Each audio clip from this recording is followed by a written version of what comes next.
remind you and everybody else at Calexit that there is no I in team and there is no I in my name. Thank you, JJ.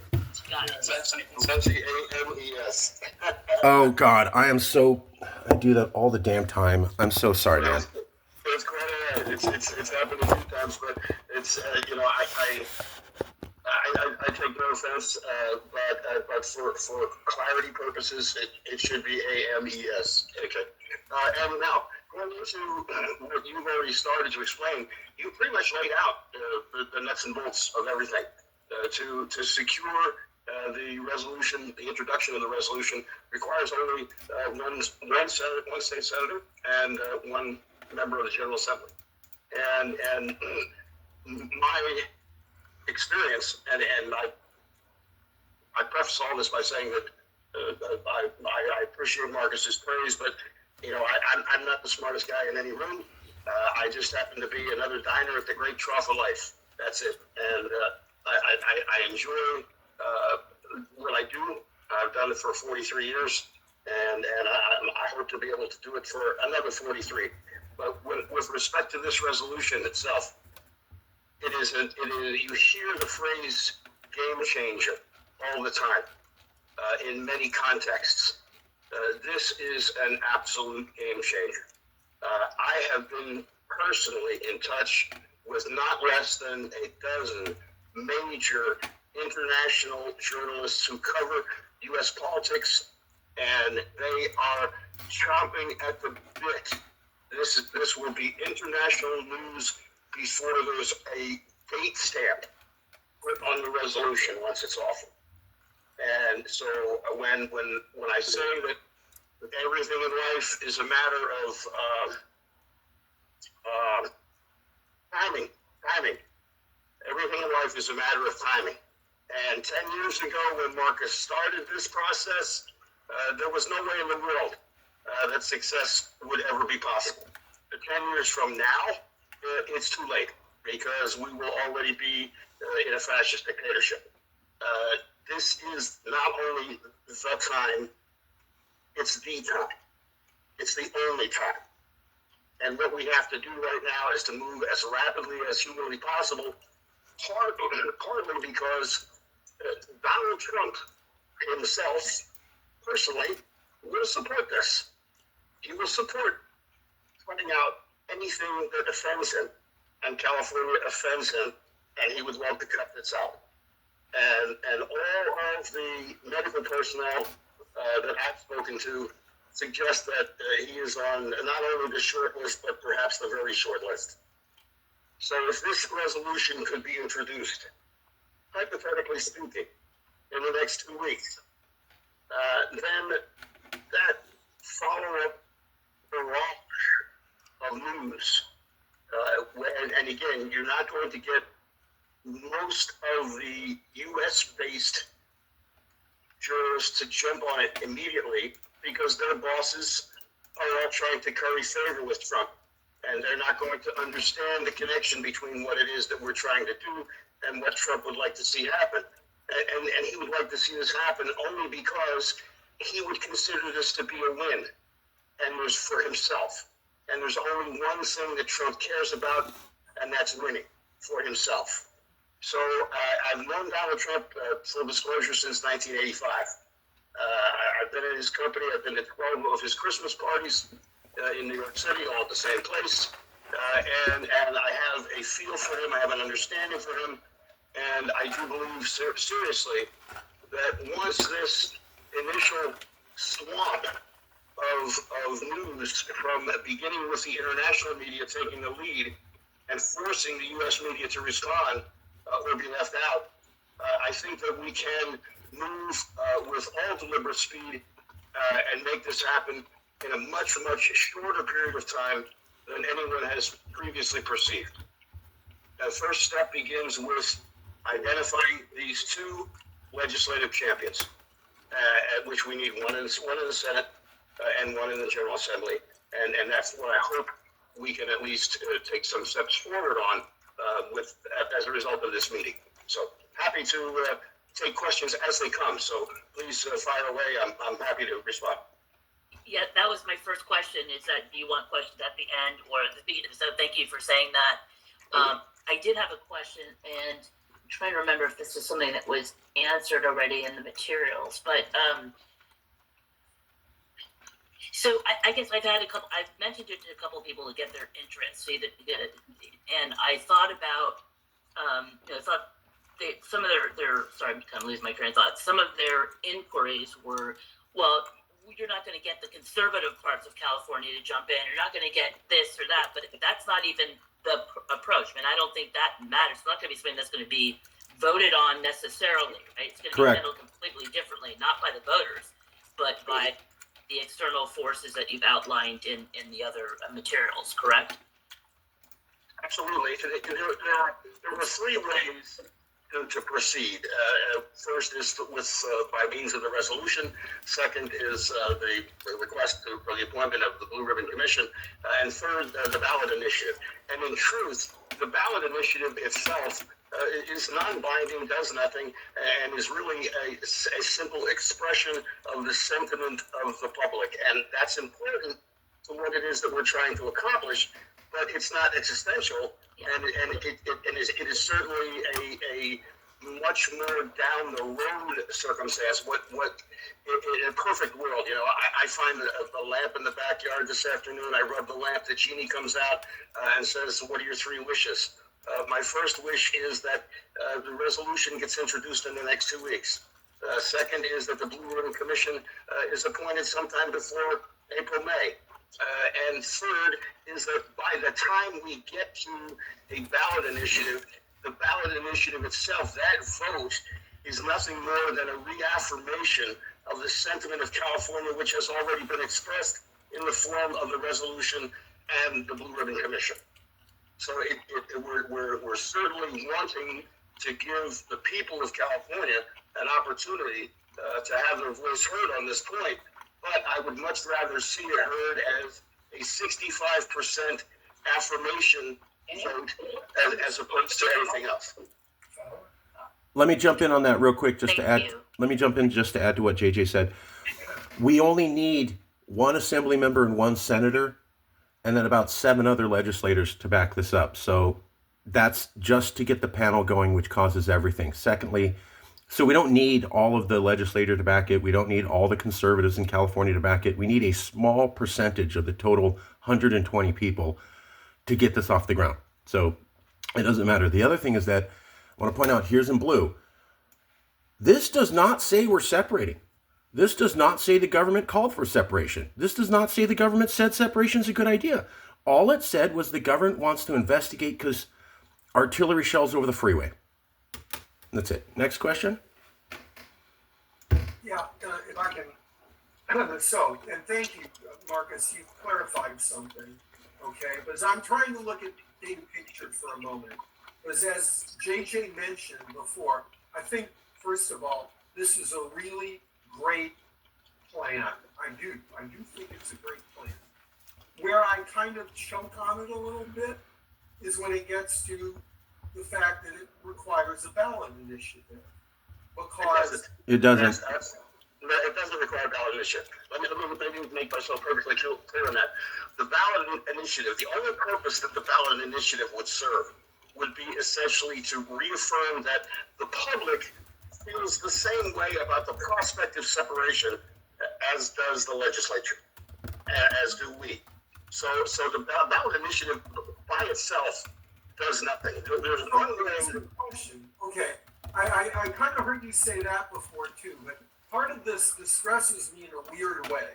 Okay, what if I understand correctly? What you're saying now is if the state legislature decides that it wants to take the state of California out of the union, then it isn't subject to the vote of the people. So, in other words, hypothetically, if everyone didn't want that to happen, or large numbers of people, the majority of Californians didn't want California to secede from the union, then it doesn't matter because the legislature has the power to move forward on this. And yes, it's nice if you have a ballot.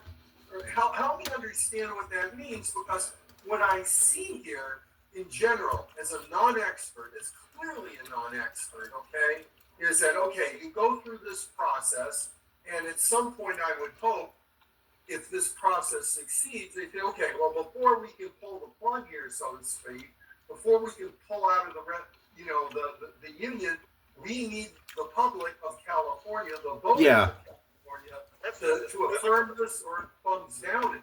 Sorry, go ahead. Let's take 2 steps back and 3 deep breaths, okay?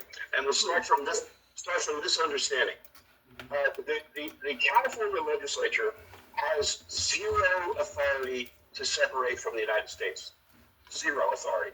Okay. The case of Texas versus White from 1868, the only Supreme Court case which references secession at all. And what the case involved, and the case said a lot of things in the end, in the decision, that the facts of the case didn't really involve, but that's great for us for this reason.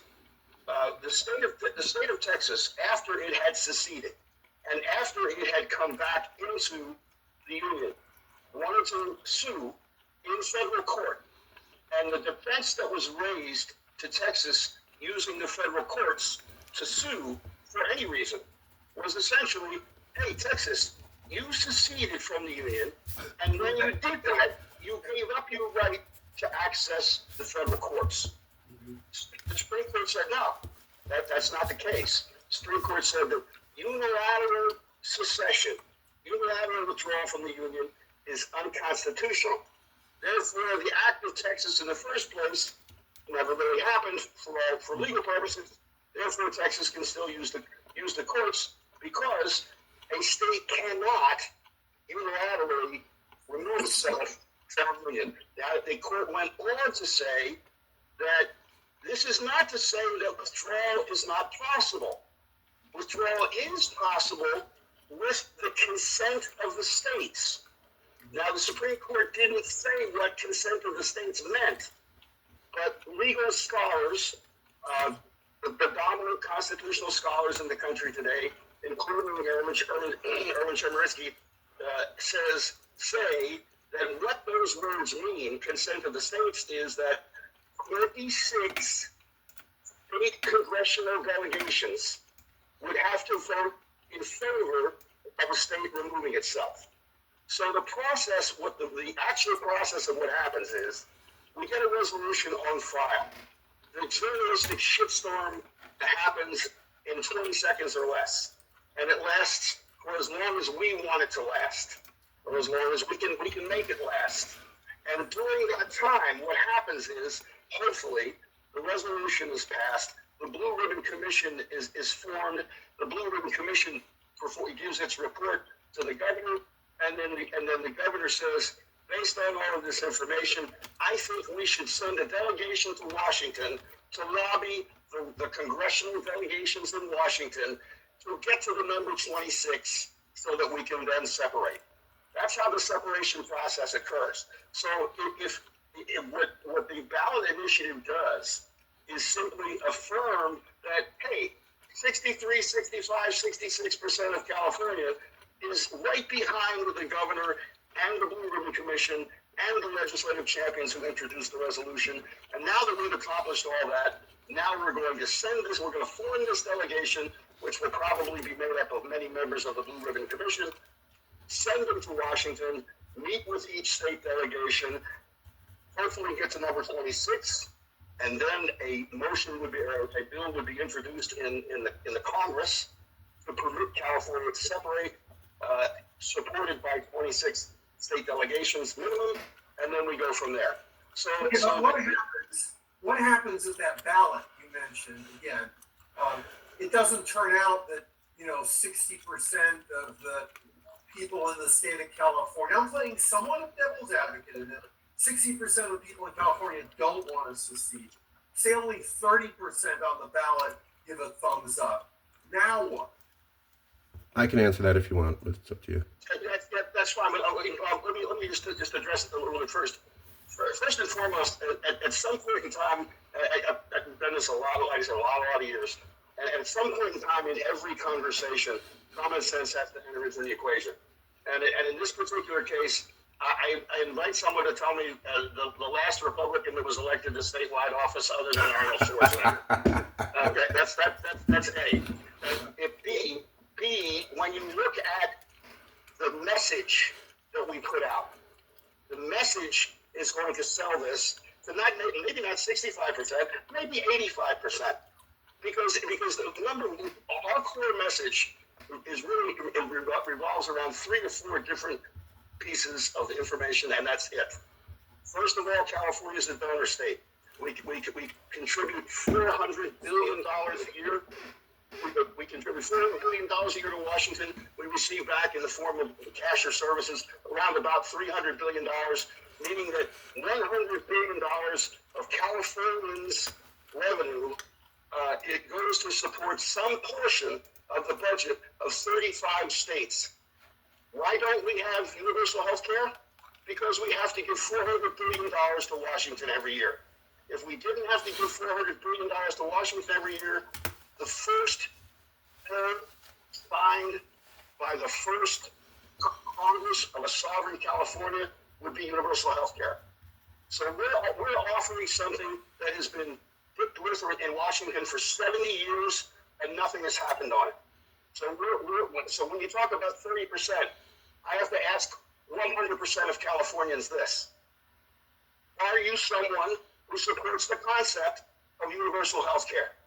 I think if you ask that question on any survey in California, you get 75% plus. Our second issue is living wage. What is a living wage? We need, on day 2 of a sovereign California, minimum wage becomes $20 an hour at a minimum. Why? Because we can do that, saving the $400 billion that we're not paying to Washington every year. So what else do we do with that? We look at codifying Roe. We've tried to codify Roe for how long? We'll codify Roe on day 1 of a sovereign California.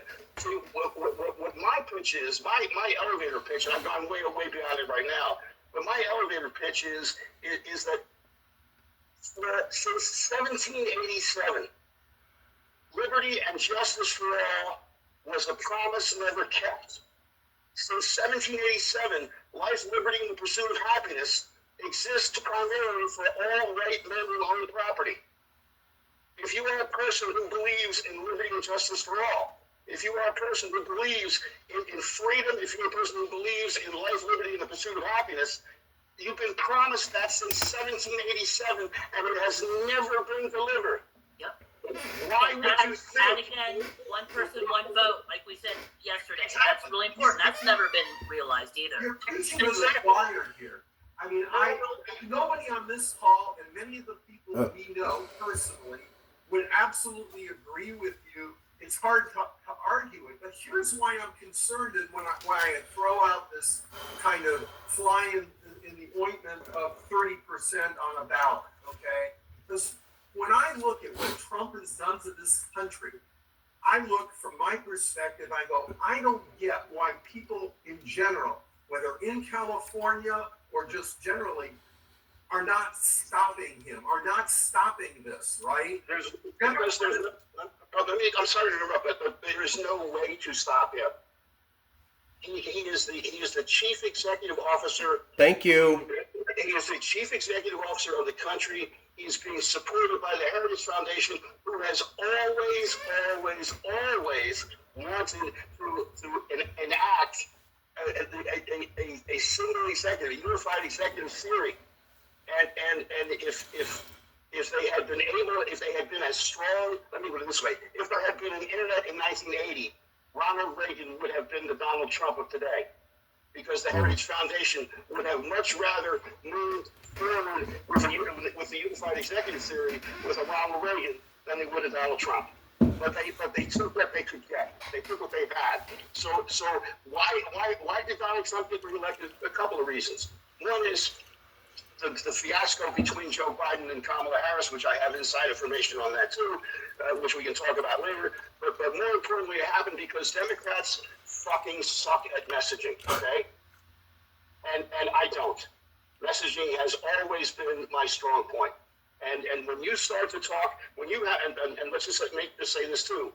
When I put the budget together for this campaign, the budget is $330 million. You give me $330 million, and I will bet my own farm that I'll produce an 80% turnout and 80% voting support in the ballot initiative. We can't stop Donald Trump because he is effectively already the unified executive. He is already in that position. He controls the Supreme Court, and I say this over and over again.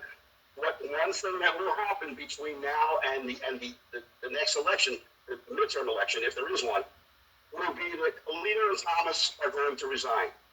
They're going to retire, and then the Federalist Society will give two more names of 40-year-old white men who support everything that they support.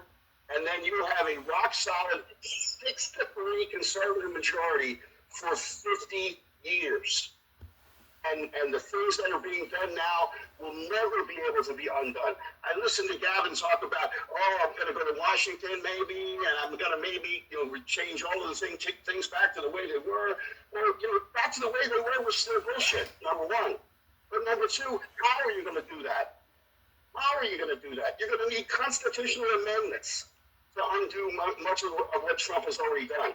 And how many constitutional amendments have we enacted in the last 50 years? None. Right, so what I'm telling you is that you're concerned about you're concerned about messaging. How do we make all the people agree with us? And we make all the people agree with us the same way that Trump made 71 million people vote for him in 2024. Messaging. Well, I think the message. If I could, before we digress. So, I want to throw a few more points in, and then we'll do one more question, and then we're going to focus on the material that everybody's here for today. So, just to add into what JJ said, 58% of Californians said that they were interested in sovereignty, according to YouGov last year. 58%. In 2017, it was 47.5%. So we've gone from without a dollar being spent on messaging. Without a dollar being spent on messaging in 2017, over 50% of Californians, according to Reuters, Ipsos, and Stanford Hoover Little Institute, reputable, said they're interested in Calexit. And then you have YouGov last year saying at 58%. The other thing is that, and this is in the document here, but we call for the blue ribbon panel. We call for the resolution, and then they call for the panel. And that causes a lot of media. And this is why I said the good thing, guys, people, is when you're approaching the politicians, you're not asking them to back independence. Let me repeat the story I told everybody. We're on a yacht, and the yachts work for a long time. And then the water comes up an inch, and then another inch. And Alex, I turn to you and I go, that's rising. You go, bro, we've been on this yacht for 100 years. It's fine. And then one day the water comes up over the deck line. And it's on our shoes. And I turn to you, Alex, and I go, since the water's at a deck line, can we at least have a conversation about building a life raft? And you look at me and go, idiot. That's what we're talking about, is that when there's artillery shells, let me finish, please. When there's artillery shells, when they're talking about, I'm not going to give disaster aid and no Republican complains, and there's artillery shells that got 30 people killed and no Republican complains, and then there's a pulse. The blue states.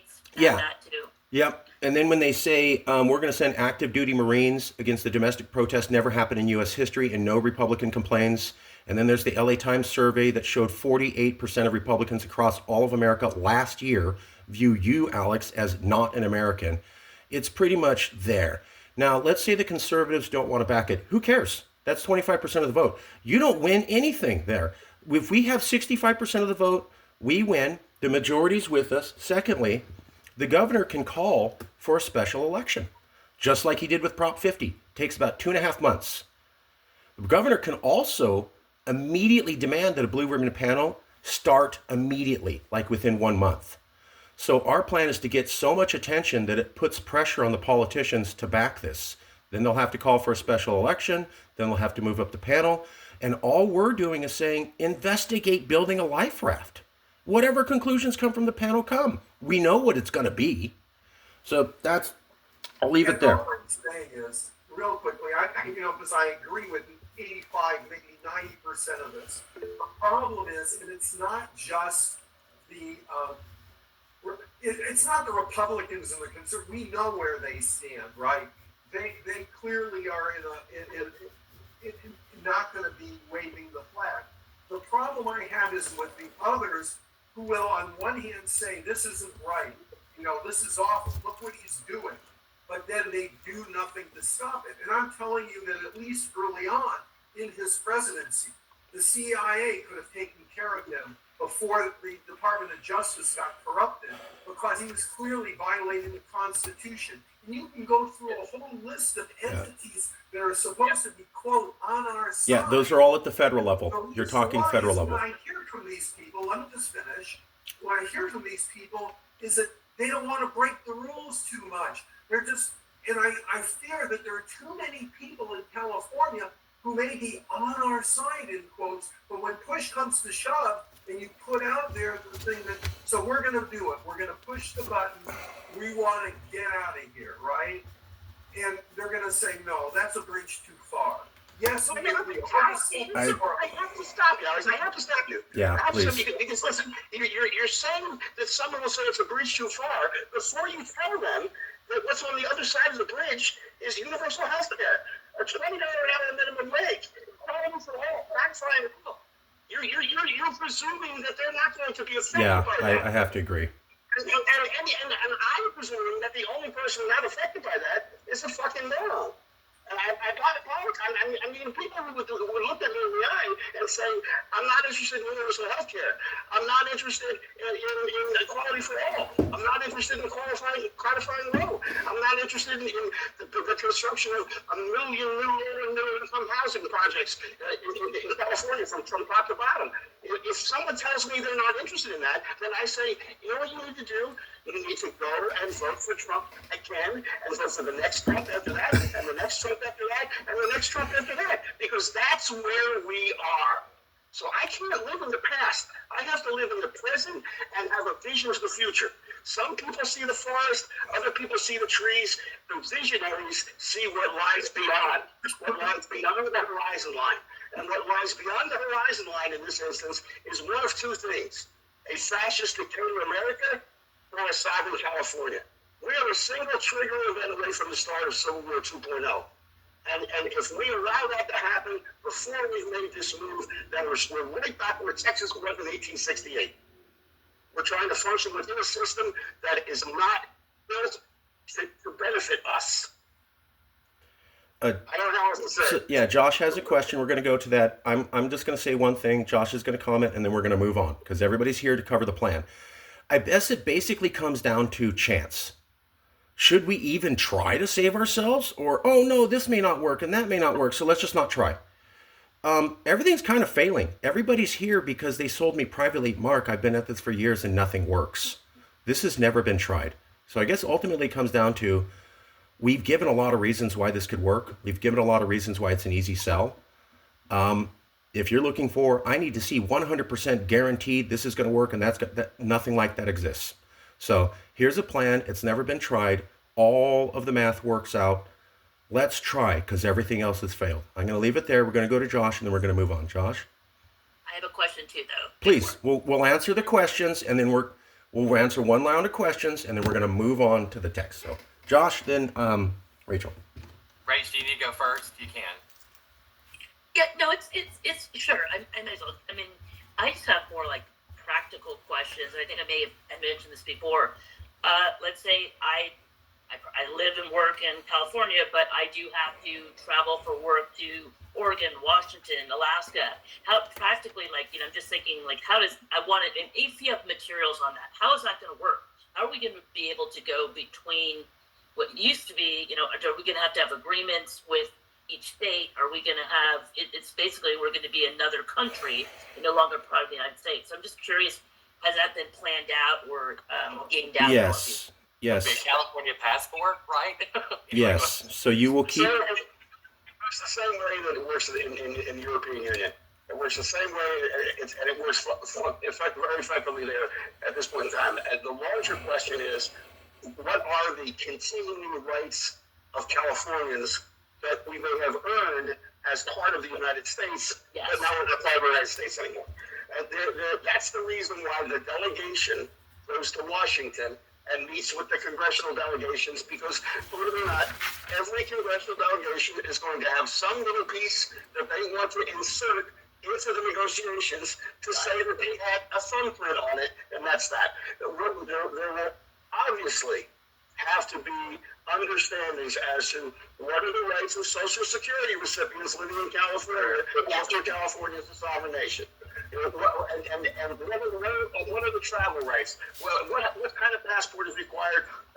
What time zone do we want to be in? It doesn't matter what the issue is. All of these things happen after sovereignty is Of secure. course. No, of Yeah, course. and believe me, I've got a list of about, I think, already almost 200 items that I think would have to be a part of that negotiation. And that negotiation is not going to take 3 hours. It's not going to take 3 weeks. It may take 3 months. It could take 3 years.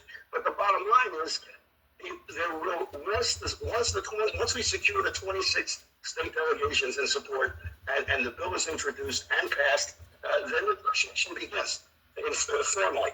And there is nothing. When I was getting a master's in labor law at George Washington University, also my instructor happened to be the individual who negotiated the Panama Canal Treaty. And one of his great lines that I'll never forget if I live to be 1,000 is that two people can sit on opposite sides of a table and negotiate absolutely anything, provided that each has 1 foot planted firmly on the ground.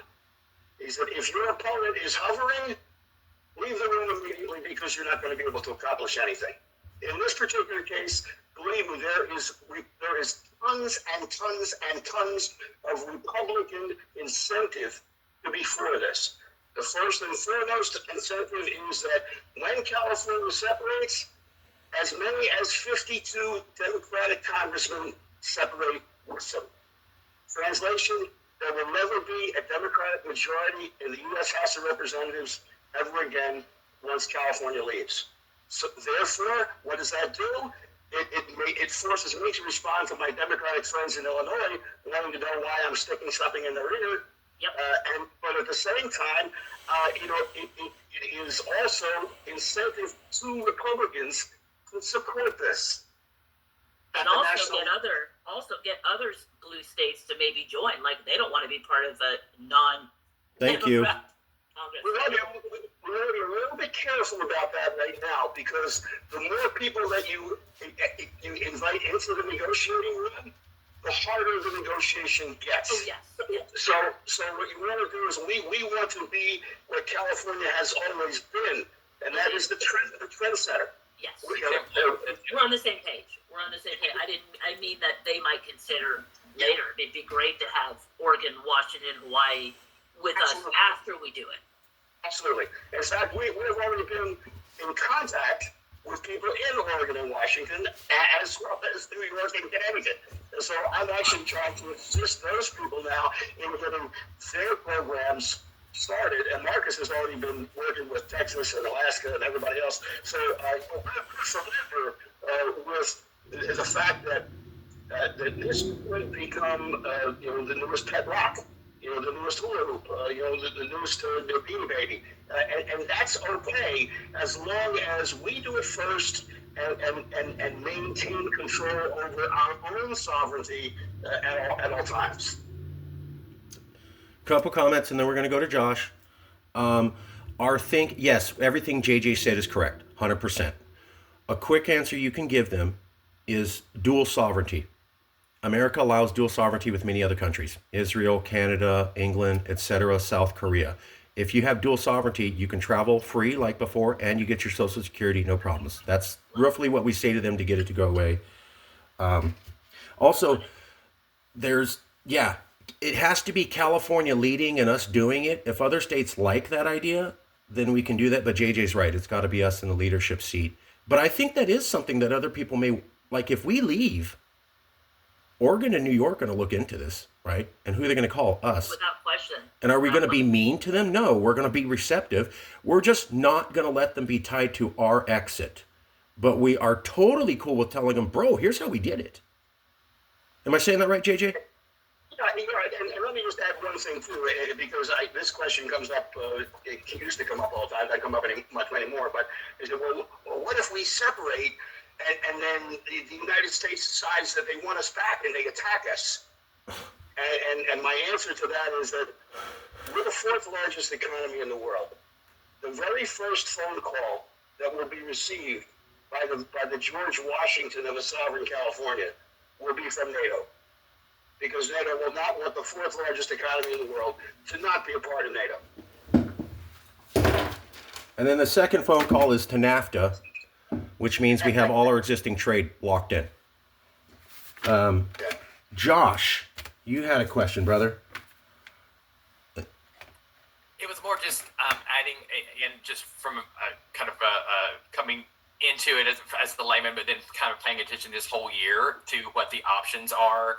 And I hear what Alex is saying, because it's kind of like a repeat scenario. Like, we've all been in these rooms, or we all have been rooms like this, rooms like the LA Coalition, in our own lanes. But like, it's kind of, it's the same dynamic as far as like, what are we going to do? But we have to always remind ourselves and give ourselves grace that everyone is not us. In fact, the majority of people are not in these rooms saying, oh my gosh, why aren't they doing why aren't they, quote, our pronoun problems, like, why aren't they doing anything? Why? Well, I think that I would even call it kind of an unhealthy relationship now, or an obsession with the old rules, is that the old rules, they just don't apply. We are trying, the people in charge, the regime, the fascists, whatever we want to call them, they are criminals, and we are trying to explain to criminals why they shouldn't commit the crimes that they are committing. They're criminals because they commit those crimes, and they don't give one flying. No, they don't, and they're in. The executive is the master now. I'm amazed at this whole like elections thing for next year, because it becomes more pipe dreamy every single second. Because why would we think that Congress changing would have any more control?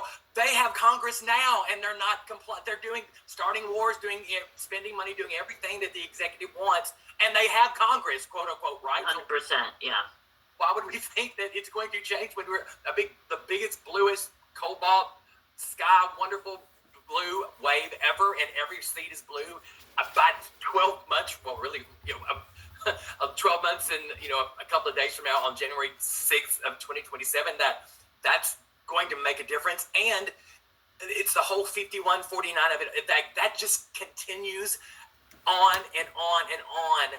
That it's not like universal health care is going to happen on January 7th, 2027. What are we going to face then when we, quote unquote, maybe get power back, whatever that means? So I think that, with the brochure, the elevator pitch, just the ad that you are scrolling past and relating it to what people do today, like that the fight over women's rights, the fight over gay rights and healthcare and every immigration, all of that stuff, like that fight ends like tomorrow. Yeah.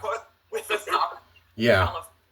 That on a third grade level, because we know what we're dealing with. Not that people are stupid, but they do have to be led. Again, they are not the people in these rooms. So it is up to us, just like as painfully as it is, the old white Christian men that were sitting in the room doing the Bill of Rights and the Constitution, like it was just those folks doing this thing that had never been done before because it had to be done. This, in my very humble but lived experience and opinion, is that this has to be done. We have no other. I personally believe that democracy is over. It's over. It's and we're watching it. It's on life support, and all of this, everything that we're trying to do, it's not working. We can't break through the glass because they are holding the keys. So I just, I feel that very, very strongly in this election thing. That that's what Rachel and our work this whole year plus has been. It's just, oh my gosh, free and fair elections. Do you actually think if these people are in charge, 12 months from now, that we would have free and fair elections? And all the other stuff they're doing ahead of time, Prop 50 was just a commercial. It's just, I think, just so representative of where Californians are, and it's just so congruent and adjacent to the bigger picture of Calexit. So I'm encouraged by this every time that I hear it. That's why I want to record it, because I want to kind of play it back so I can get this in my being, in my spirit, in my system, so I can bring this to people in a casual setting. I brought it up at a party before Christmas, and they're like, "Oh, I've never really thought about that." Is right that there. possible? Yes. And so I think there's so much more here. Go. Josh, if I could just add one thing to that I hope is the thing that really puts the icing on the cake for everybody. 2016 was the perfect example of why this must happen. In 2016, almost 15 million Californians cast a ballot in the presidential election. Now, they didn't all cast their ballots for the same person, but if they did, if all 15 million Californians who voted in 2016 cast their vote for Hillary Clinton, Yep. the outcome of the election would be the same. Yep. And so what the Republicans have done is they have figured out, which they've been trying to figure this out for a long time, they have figured out a way to win the presidential election without ever again winning the popular vote. Yep. Now, Trump won the popular vote in 2024, not because of his policies or himself or anything else, or his charismatic appearance. He won because of Democratic fuck-ups. He won the popular vote because I disagree with that, but that's another conversation. That's what our campaign is about. This she won because we have other data. But that's another conversation. True. But from the standpoint of the 2016 situation, Yep. Yeah. if 100% of California voted for Hillary Clinton, Donald Trump is the president. Yep. Now, how long should the fourth largest economy in the world continue to participate in a system where it will never again be responsible for electing a president? And while after we elect a president, we then have to still rebuild the roads in Alabama for people who hate us, and keep the water clean in Arkansas for people who hate us, because that's the only option that we have other than the route that we intend to take right now. Hasn't JJ proven himself? About 20 minutes ago, he goes, "I'm good at messaging. Let me be in charge." I just saw your comment, Brad, and on Josh and all you guys. And JJ, when you came on and speak, people were like 100%, 100%. They were celebrating you, man. You're really good at this. Just to back it up. I don't do it for that reason. I mean, I do it because in the first Civil War, and again, I started writing about this 10 years ago. In the first Civil War, 566,000 Americans lost their lives at a time when, other than the Gatling gun, it still took about 30 to 45 seconds to fire a single shot. Now you have weapons that fire 600 to 6,000 rounds a minute. And we have 335 million people in the country, 480 million registered weapons. 45 million of those registered weapons are either fully automatic or readily convertible to automatic for less than $50. So I ask myself, when this triggering event occurs, that will occur either before or after California becomes sovereign. When this triggering event occurs and Civil War 2.0 begins, how many Americans will die with these improved weapons based on the 566,000 figure as a baseline, all because I sat on my fat ass in Norman, Oklahoma and didn't do shit about it? That's the way I see this. And that's the reason why I am as zealously advocating as I am for this. It doesn't make me the smartest guy in the room. It makes me a guy who gives a shit about loss of life, whether it's somebody that I know or not. This is a life-saving mission. If you're a spiritual person, you can call it what it is. It's a mission from God. But it's a mission that will save lives. Yes, and that's just, I wanted to jump, that's before you came on the call a couple of nights ago, JJ, everyone was kind of talking, and Alex said, I'm anxious. I'm glad that JJ is coming to speak because I'm anxious to see what hearts and minds change after you lay this out like you always do. And I think I'll just say this and shut up. I think we can call it spiritual, magical. What makes this so great is because it is a solution that's on paper, that there is historical evidence, there's a resolution, there's expertise and experience. It is real. We have to now making it real and making it understandable. Yes, but this is a real solution because what other solutions do we have that are laid out? I mean, no other other rooms that I've been in, and this is no shade to anything else I've been involved with, including my own coalition, has had this kind of structure. Yeah. Has had this amount of evidence and structure and plan in place that literally it's 2 weeks from now we can start this process. So that's all I wanted to say. I just want to emphasize too that it also addresses all the questions, all the things that we get pissed off about. Electoral college is never ever going to be fair. And then if we were to say, okay, get rid of it, then California would always win. And then we have the opposite problem. But this way, we don't even have to address it. Right. It's just so much. It really answers. ICE goes away. To back up what Alec is saying, why aren't people pushing back? That's a great question, but this is what I said at the first LA Coalition meeting. Yeah. I don't bring it up at the LA Coalition meetings because I'm a liberal. I like to protest. I never want to discourage any liberal from getting out there and fighting the power. That's how I got started. At the same time, Josh, some of you have come to me and said, hey, I went to the protest. It didn't stop. They didn't stop. We can't stop ICE. It's federal. And so until a new president is there, or until Congress fundamentally rewrites immigration law, which they haven't done since Ronald Reagan 50 years ago, there's nothing we can do. And then they have a Supreme Court, and that's what JJ was pointing out. The Supreme Court's as conservative as it was in the 1930s. And it's going to get even more conservative. So when you're like, oh, well, some of those Trump judges back liberal states up occasionally, that's going to be completely wiped out. They back Trump up 80% of the time. We're going to go up to 120% of the time. Right. Let me just throw in a few more things. Midterms. Oh, yeah, sorry.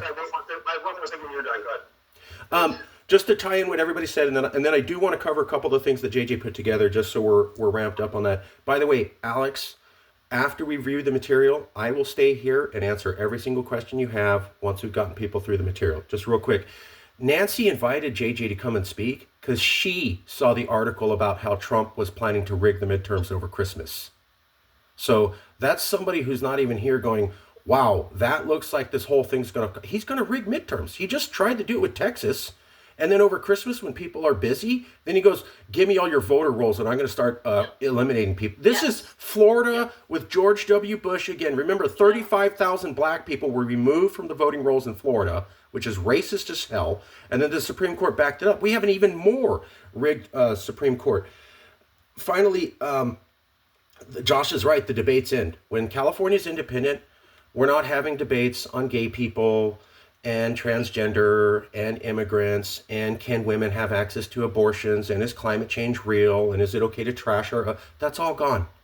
Those are debates from America. Right? We're done. America can't finish these debates. Finally, JJ's right. California gave everything in 2016, 2020, and 2024. It did nothing in 2016. Biden won by 2 fucking percentage points. That's not repudiation in 2020. And then Trump won the popular vote in 2024. So what the hell did we do? And if anybody has any doubt about a civil war coming, JJ's got to tell his story about his debate with the CIA station chief of Afghanistan. I'll invite all of you to look up Barbara Walters. Barbara Walters, CIA, California University. She runs the prediction program for the Central Intelligence Agency that tells them when a government's going to collapse. They've used that programming for 25 years. She is the definitive expert. I thought she just did the news. I'm just kidding. They both have the same name. One is a news literary. She's much older. Barbara Walters has still black hair. I think she's 45, but she's still there.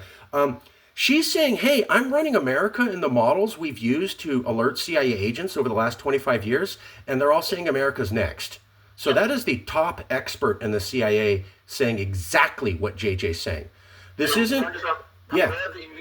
I'm glad you hit that point because see, something happened today, this afternoon, just about an hour ago, which highlights so much the significance of so much of what we're talking about right now. Donald Trump announced just about an hour ago that he was withdrawing his appeal over the issue of sending National Guard troops to Portland, Chicago, Detroit, and somewhere else. Okay. But what he left out was Washington, D.C. He is maintaining the National Guard force in Washington, D.C. Why? Because you heard me tell the story before, but it's worth telling it again, that in 2021, January, when he didn't want to leave, the only thing standing between him and the people that would remove him was the White House fence. Now, he has not only federalized the D.C. police, federalized the D.C. Guard, and brought federalized Guard troops into D.C. from 8 red states. So that there are now in D.C. more National Guard troops from red states than there are members of the D.C. National Guard. Why is that significant? Because he doesn't want to leave if he lives through January 29. He doesn't want to leave. And this time, instead of having a White House fence as his security blanket, he's got a 55.7 square mile enclave that you only get in or out of if you go past the National Guard tanks that are on both ends of every bridge coming in from Virginia and at every circle coming in from Maryland. That's the only way you get in. So why did he say, I don't want to fight the fight anymore regarding LA or Cleveland or Detroit or Chicago? Because that's not what matters to him. What matters to him is winning. What matters to him is not being hauled out of D.C. in 29, assuming that he's still alive at that point in time. But the bottom line is, he is so transparent, he thinks he's being devious, but he's being exactly the opposite. Why would he give up that fight for LA, Cleveland, Chicago, and Detroit? Because he doesn't give a shit about them. He gives a shit about staying in D.C. and making sure that the only people who get in or out are the people that are going to serve his agenda. But that happened this afternoon, and it reinforced to me that he knows what we're doing. He knows all about this. Yes, people follow my social media the same way that Gavin does. I get direct messages from Gavin's press people. He does. Social media. They know that Trump knows what's going on, and now his people are posturing, okay, I've lost California, I don't give a shit about anything else, but I'm going to have D.C. so secure that whoever is sitting in this chair in January 29 leaves of their own accord and of their own accord only. Yep. Okay, 2-minute, 1.5-minute elevator speech. Tell them the CIA story. Real quick, okay. CIA story, please. You're all going to love this. I wrote this paper in 2015, which basically said that the United States was a single triggering event away from the start of the next Civil War. I used to do lunch and learn talks at embassies in D.C. because everybody that was not in the United States always wants to know what's the state of the American political process. So I started to deliver these talks, and at one of these talks, one of the special guests of the British embassy happened to be a gentleman who was the CIA station chief in Afghanistan at the time. And he grabs me afterwards and he says, man, you don't know shit about shit. He says, you got this all wrong. He said, how is an insurgent force going to be brought together? They have no comms, they have no logistics, they have no this, they have no that. And then after January 6th of 2021, this guy, now retired, living in Cleveland, Ohio, calls me up and says, I owe you the biggest apology that one person can give to another because you saw this coming and we didn't. And it was our job and we missed it. And so the point being, all it takes is Trump or Steve Bannon or somebody else, or Joe Rogan telling 10 million people to show up in Washington tomorrow with pitchforks, and they're there. So the issue of comms and logistics and everything else, is now understood even by people in the CIA that it's something that they have to be concerned about. And again, do we want to be in the middle of trying to flip the Senate, flip the Congress, and when the first shot is fired? I want to be there. I want to be a sovereign California saying, hey, have your Civil War. I can give a rat's ass. Stay the fuck out of California. And I apologize for if that sounds harsh, but I have children and grandchildren living on both coasts, and I have already told them, if we're successful in this, get your ass home.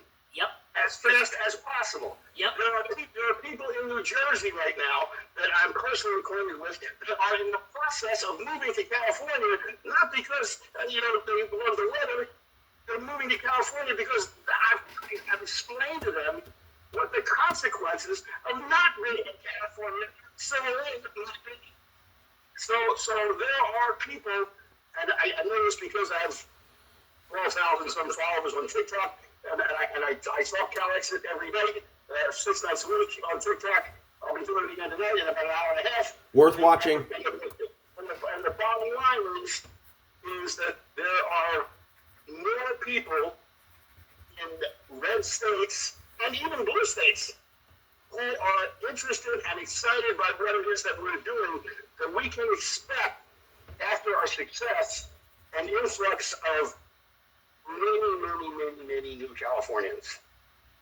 Yep. All of whom are the same mindset. And keep in mind, again, nations form. Why are we in the situation we're in today? Because nations form and maintain based upon commonality of interest. In 1787, whether you lived in Maine or Georgia, the northern and southernmost of the colonies, you had a commonality of interest. You wanted to get away from the king. Right now, and that was at a time, again, when 1787, everybody has a commonality of interest. We're the least diverse nation on earth. But what do? We draft a document, and we now, 250 years later, want to apply to the most diverse nation on earth, where, again, with my research, I traveled to all 50 states. You're going to spend 30 days in Kansas. Go and spend 30 days in Brooklyn, New York, and then I will defy you to tell me one thing that those two people have in common other than the mythical designation of both being Americans. A sovereign California eliminates the need to even give a shit whether Mississippi allows abortions or not, whether New York allows abortions or not, whether Kansas allows abortions or not, whether children roads can work in chicken factories in Alabama. Right there. It is all of that. And the reason why it is because there's a commonality of interest in California. There are California values. They're real. They exist. And they're not the values of Washington, D.C. They're sure as hell not the values of Alabama and Mississippi, who have taken together, Alabama and Mississippi, greater ability to elect the president than the fourth largest economy in the world. I should interject, though. I have to say, I agree with all that, but we still should have, I feel like my humanity, though, my concern for others should still be there. And when we have the opportunity and the resources, once we are settled, assuming we're able to do this, I'm very, very confident about it. But we should care. We should care. I care about a resettlement program. Yep. I don't care about the people who are in Alabama and hate us. We want to kill them. Absolutely. I kind of like it the way things are here. Great, then stay there. But I'm all for a resettlement program. I think we should have as many people of mind become immigrants as we possibly can. Pathway to citizenship for America. Right there. Pathway to citizenship. No, that's Josh's idea. Pathway to California citizenship. That's Josh. On the brochure. Pathway, all this other stuff. That's all Josh. He's thought the same thing. Childbirth, because you don't have, all that. Right. Everything. Yes. It's a pathway to California citizenship for everybody who's ready to move here and embrace California values. Which is the most inclusive American dreamy thing ever. Oh, yeah. Like, it is the most, like, it's not exclusive. Like, hey, well, I mean, this is long down the line, I'm sure, but I know that JJ and Marcus have encompassed this now that their talks and on up the way. Here is that we will help you. You want to come? We'll help you get here. Like, this is Absolutely. this dream. So much that, yes, this is California, but like for the rest of the folks who thought we're leaving them behind, this is a must in order to save lives and save what is left, so we can move forward. And like, I think it's all there. I do. I think it's all there. By the way, as you guys are moving this forward, and you have opinions on how the policy of a future California should be, embrace that. Talk about it. Mhm. That's how JJ came to all these ideas. He kept thinking about it. That's how I came to it. I kept thinking about it. So we have the best ideas for now. Maybe you'll come up with something better. Great. I want to be clear. Great on that. Oh, And what we have to do, Marcus, is to start from the premise that a sovereign California realizes every promise made in 1787 that was never delivered. that's Yep. perfect. That is great. Yep. 1,000%. 1776. And that's going into notes, but not delivered. And I'll just remind everybody, Prop 50. Why the hell's Obama on TV saying, California, the whole nation's looking to you to do this? Right? That for me, that was the wake-up call. Like the president, the last stable president comes here and goes, I hope this one election in California works or all of America's over. That's what he said on TV. Think about that. And then Newsom went on a few months before and said, I don't know if we'll have elections in America on national television. And his eyes were this big when he said it. Folks, here you go. There's your proof. Right? It's top elected officials connected are going, holy shit! I don't know if we have this tomorrow. 2 of them. You just saw that 2 months ago. Right? Yep. So, also, nobody predicted January 6th. I did a lot of interviews with different sociology professors. Nobody predicted January 6th. All of them would have said, there won't be civil war. It won't get that bad. Will never happen. And then every single one of them was wrong. No one predicted Jan 6. So why do we listen to experts who go, it's not going to get that bad? All of you were wrong on January 6th, and I'm sorry, that was an insurrection. Just straight up. It can happen anywhere else, but it can't happen here. Why? Because we're America, and we got God on our side. Right. Yep. He's right. Well, and that the most disgusting thing about it is why in the fuck was he ever allowed to? Well, he should have been arrested that same damn day. Mm-hmm. America allowed him, the ideals allowed him to go back into office. Yeah. The Merrick Garland of it all, too. Let's make that a verb. Merrick Garlanding everything. Well, let's bring up the Republican Party. Because, last night at the LA Coalition, they're like, well, what if Trump dies or whatever? I'm sorry. The Republican Party condemned Jan 6th and then as a unified body walked back their condemnation. Yep. That's worse than January 6th. Yes, You're actually looking at it and going, there's an insurrection. No, I changed my mind. It's not an insurrection. That's why I keep going. The Republican Party okayed insurrection. They said nothing when 30 Californians almost got killed. They said nothing when you sent Marines in. They said nothing when people are dead on the ground. And Trump goes, I don't know if I want to help. That's the most heartless shit I've ever heard of. It's never happened in U.S. history. Not one Republican from the county or city level up to national could say anything. Why do we think these people hate us anything less than with all of their guts? They fucking hate us. Whether they should or not. Let me ask you this, Marcus. Sorry to interrupt, but let me ask you this. Why were the members of Congress that clearly participated in insurrection, why were they sacked? They should never have been sacked. And that was done by, Pelosi and others who knew what the hell was going on, but they allowed it to continue anyway. Because we can't trust the feds, and for the same reason I tell everybody when I was selling this to some Republicans, and I go, what's going to have greater accountability? Washington, D.C., or all decisions made in Sacramento? And they go, what do you mean? And I go, how many of you been to Washington, D.C.? I've said this in many groups of 30 people. 2, 3 people, may not you, JJ, but most people will, 3 people out of 30 raise their hands. And I go, how many of you have been to Sacramento? Every single person out of 30 raises their hands. And I go, how many have been to Sacramento more than 3 times? Every single person. So what government's easy to keep account? The one that 2 out of 30 people visit once in their life, or the government that 30 people out of 30 have visited 5 to 10 times? And Marcus, there's one additional point to be made. Let's just say people in California get really, really, really upset about something that's done in Washington, and they're so upset that they vote out of office every single California congressman, Democrat and Republican.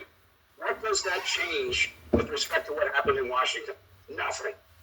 If you get upset about something as a sovereign California, you get upset about something that happened in Sacramento, and you vote everybody out, everything changes immediately. You have the ability to affect change in Sacramento. You do not have the ability to affect change in Washington. Look, we can't protect women, right? A lot of women feel secure here. If they push a national abortion bill, you can't do anything about it. I am a second-class citizen, and it is okay to racially profile me according to the federal government of America. That's a Supreme Court decision that's been upheld twice. That will never change as long as we're part of there. You can never get rid of ICE. We can never protect women for sure. We can never guarantee LGBTQ rights. These guys, we can never guarantee that you won't get a gun permit in Arkansas and then be able to carry that across state lines into California. That is something the Republicans have been talking about for 20 years, universal gun access. So all of our gun laws would go into trash. And some whack job out of Arkansas could get an AK-47 and then drive in here. They're talking about that every fucking year. None of this is, you're protected from none of this as long as we're part of the U.S. As the most recent slap in the face, anybody know what the most recent slap in the face to California is? No. Where are the next round of ICE agents being trained? San Diego, California. Yep. The new class of ICE agents is being trained in San Diego, California. That's when you have so many places on the East Coast, many places in Florida, many places in Texas, where this training could have occurred, but it's taking place in San Diego as one more way of Donald Trump saying, I fucking own you. Yep. And you know what else I'm really fucking tired of? Tell me. Is the pattern of, and it used to be, now it's the Democrats are so feckless they don't do shit. But the pattern of Democrats get into office to clean up just the shit that the Republicans did. Look at Obama and after Bush, right? But there's so much gridlock. There's so much intent on ensuring that nothing new gets done. So it's this pattern. Democrats go in, they fix a couple things, nothing really significant happens. Republicans get in, and they fuck it all up again, and it's this pattern that continues over and over and over. And again, California can do nothing to stop it. Nothing. I get the fact that as human beings, we have a natural aversion to change. We don't like change. We go to the same restaurants all the time. We take the same route to work every day. We don't like change.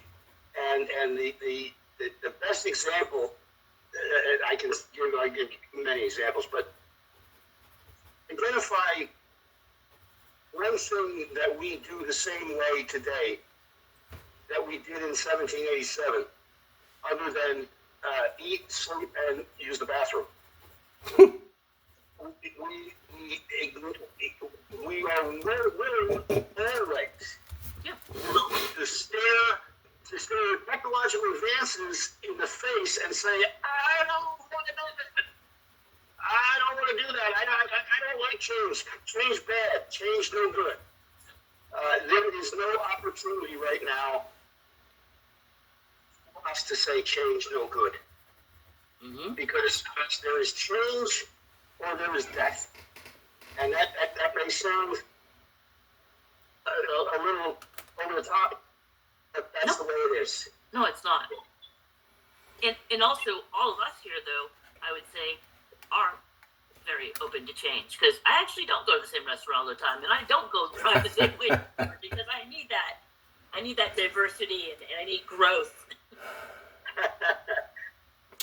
Two things I want to point out about the National Democrats. They're not California Democrats. Their goal is to stay in power at the federal level. It's not necessarily to do what the right thing is. So, first example, when Nancy Pelosi was in charge and Roe v. Wade was overturned, and there were thousands of women upset about that, guess what Nancy Pelosi did? She went and backed two candidates in the South who were pro-abortion, pro-anti-abortion. Why? Because they wanted to get those seats. And so they were willing to look the other way while telling everybody be upset about abortion. They were willing to back two pro-anti-abortion candidates at the same time. Let's fast forward. Who's heard about that guy Grant whatever out of Maine? The guy with the Nazi tattoo on his chest? And then he got it inked out because he couldn't go to a tattoo eraser store because he didn't have time. It takes 2 hours to get there. And then he's also been calling people the F word, F-A-G-G-O-T. And the Dems are like, shut up about him. He's cool.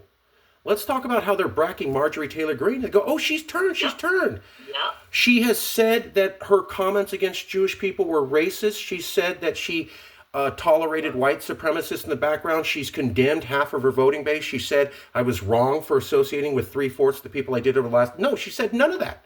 And they love her. Let's talk about how... the Democrats could never admit that California was a donor state for the last 45 years. Let's talk about how Governor Schwarzenegger brought up that California was a donor state, and then it was two Democratic senators, Feinstein and Boxer, who went on TV and said California's not a donor state and never have been, meaning they lied. How do we know that the National Dems are going to do anything right? Let's talk about how the National Dems said, you know what, we need to get America to come together. We've had too many times where we can't pass unified bills. We're doing these omnibus bills. Let's come together and have bipartisan support. First two things, the Democrats worked with Republicans to pass bipartisan legislation in 5 to 7 years. Charlie Kirk's awesome, and let's ban those god-awful transgender people.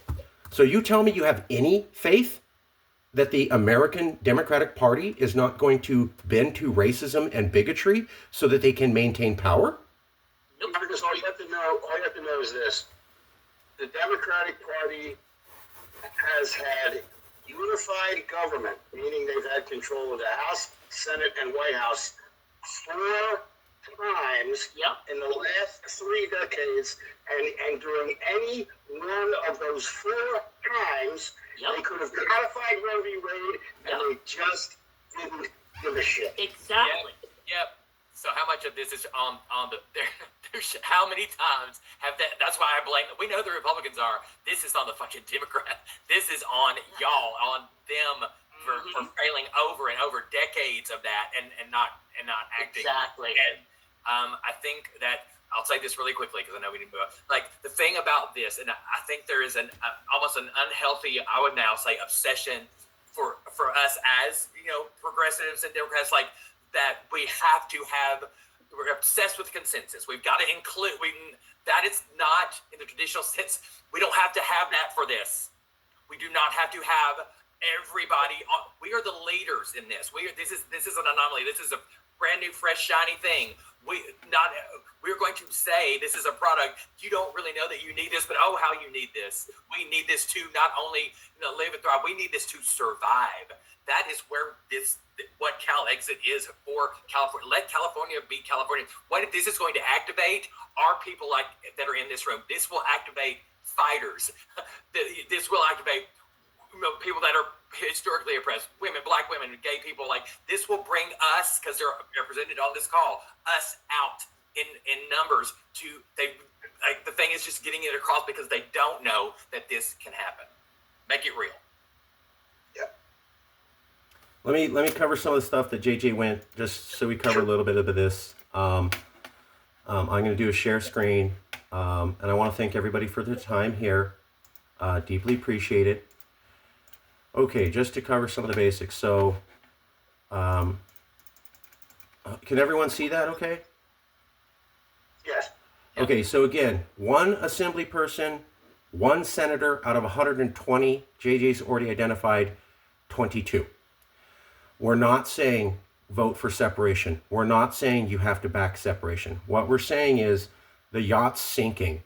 Can we talk about building a life raft? Do you really think that's crazy, Mr. or Mrs. or they, them politician, given all the whack job stuff you've seen? No. We think that'll cause a media firestorm, and that media firestorm will compel people to do other things. Now, the politicians that JJ's picked out, they're all in safe districts, so they don't have to worry about saying something controversial. They have all already shown a tolerance for taking on the federal government. Our plan is to submit a resolution, and then after that passes, we want to ask for a direct call for the panel directly.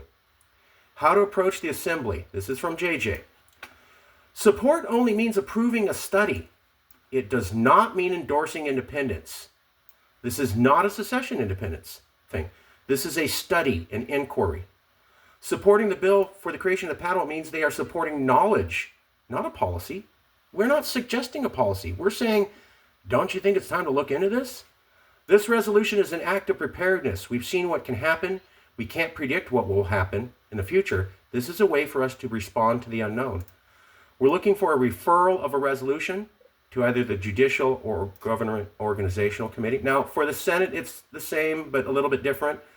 We want to emphasize that the proposal is completely within the realm of the state government to act. We're not asking you to do anything that's extraordinary. This is a boring, normal government process. This is not irregular or extreme or illegal or constitutionally unsecure. None of that. We're not proposing independence. There is no legal improper thing to do here. This is the appropriate risk management decision given the federal government now. We're looking for a fact-finding mission. This is key when you're approaching them. Now, we've gotten this. So here's an example. Here's Matt Haney. Now, all of you have this in email. Why Matt Haney? He made statements on defending California. He has a low-risk election. How do we think you should approach Matt Haney? To frame the resolution as an exercise in institutional due diligence, emphasizing the legal and peaceful nature. Now, if you want to know more about Matt Haney, here's one bio, here's a second bio, and then here's a third bio, so you can learn all about him. Same thing with Ash Kalra. California Constitution represents California values. We could emphasize that. He's a constitutional expert, so we want to emphasize this is constitutional. JJ already outlined Alex Lee. He's a well-known LGBTQ legislator. If you want to know more about him, bio 1, bio 2, bio 3. Buffy Wicks, some of you already mentioned her. Her values are overall consistent with California. Bio 1, bio 2, bio 3. There she is, District 4, Oakland. Matt Bonta, Catherine Stefani, Liz Ortega, Dawn Addis. She's a mega environmentalist. The way you could approach that is Calexit is the only way to protect land from Trump. We come down here to Senate. Scott Weiner. Scott's routinely pushed against the federal government and Trump. Maria Elena Durazo, big worker, protection, hates the federal government. She's made statements. So that's all these people. Now let's come down here to, I'll cover the resolution in just a second. Well, JJ will. I want to show you this, these scripts here.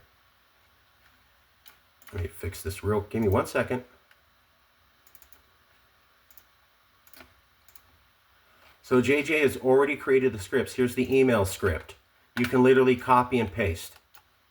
I'm writing as a constituent to urge you to support legislation that would establish a blue ribbon commission to examine all peaceful and lawful means by which the state of California might pursue voluntary withdrawal from the United States. This proposal does not presume the predetermined outcome. Its purpose is to gather facts, assess feasibility, present policy options for governance, fiscal autonomy, and representation. Given the recurring conflicts between the federal directives and California's policy preferences in climate, immigration, you name it, this is necessary. The Commission would ensure that any discussion of California sovereignty proceeds responsibly. Anyway, thanks for inviting me. I appreciate it. Thanks, Alex. Thanks. Thank you. Thank you. So the commission would ensure that any discussion California sovereignty proceeds responsibly with the input of economists, constitutional scholars, and civic leaders. Here's the phone script. It's largely the same, but there are some differences.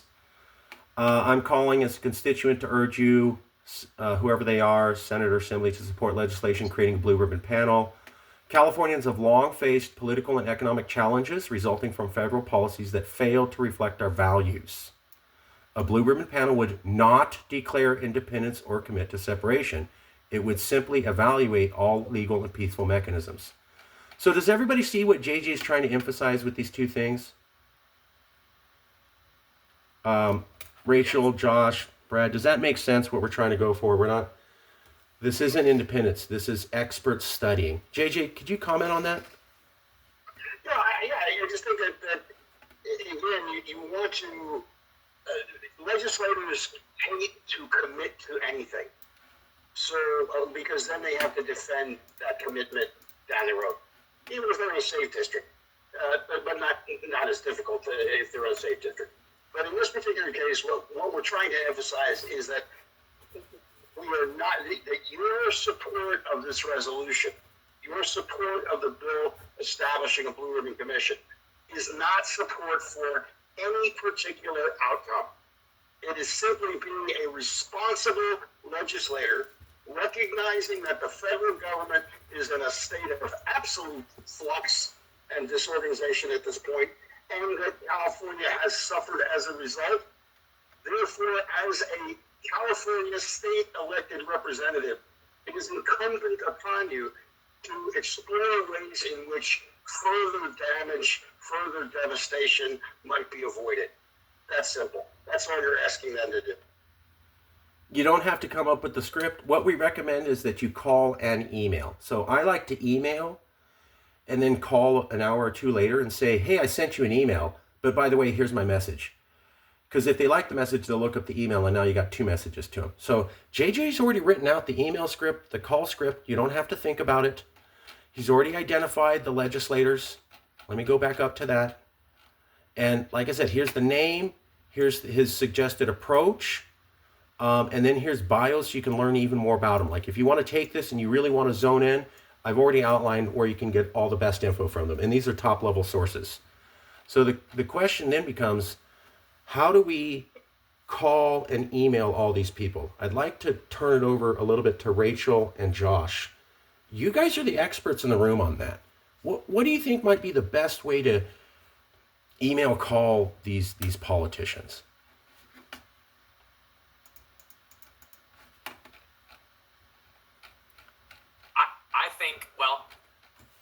I think Yeah. it's all about what this particular message is, because again, as we know, all of the electeds are more than inundated every single day with this, that, and the other. I've just, as an aside, really quickly, I've had to, because I've been so focused on Congress and federal and Jasmine Crockett, all of that stuff, that I've had to shift now to state and think, well, this should be easier, right? Because this is, I live here. There's more of an obligatory, bent I can put on this when I do talk to my representatives or people at the state level. So I think the way, because it's already been laid out. This is so plug and play, which you guys already have. This is so much more than many of the rooms that I have been in. This structure and this format and literally laid out on paper or digitally and it's so great. So I think the best way to do that, and as far as you guys have got a history of people that have signed up or signatures and all of those kinds of things. I don't know if you've got contact or just emails. Like the first would just be a basic email blast saying, hey, maybe reiterating and this is now we're closer than ever. We are more desperate than ever. Everything is of urgency, the urgency of NOW right now. We do not have the luxury of time. I think giving people this tool and with of course under the umbrella of Calexit because it's such a solution. It's such a translatable, understandable solution. In the first 2 or 3 points, like we've been over a lot today in this call and have in previous calls, but I think it's so sellable. It's if you look at their project, it is so easily sellable to Californians especially. And I think just maybe what the subject line is in the email, those kinds of things, and then also on a social media campaign, and we can talk about those things. And it does not have to be complicated; it can be direct, like putting in either coming from individual influencers like myself or other organizations like League of Coalitions and She Won, like that are supporting this and like putting it in their, including it in their posts, and it can be a 15-second post or just those kinds of things are what are going to be the most easily attainable, the most quickly turned around.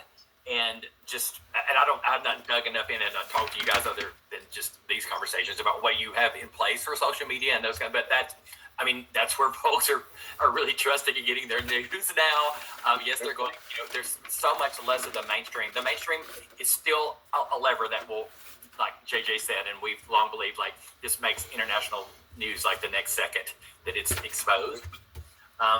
That what people are really paying attention to or what they're scrolling every single day, and like getting that in an algorithm and all that stuff matters. And so I think that might seem kind of like an expected response, but those are the things that work in our opinion.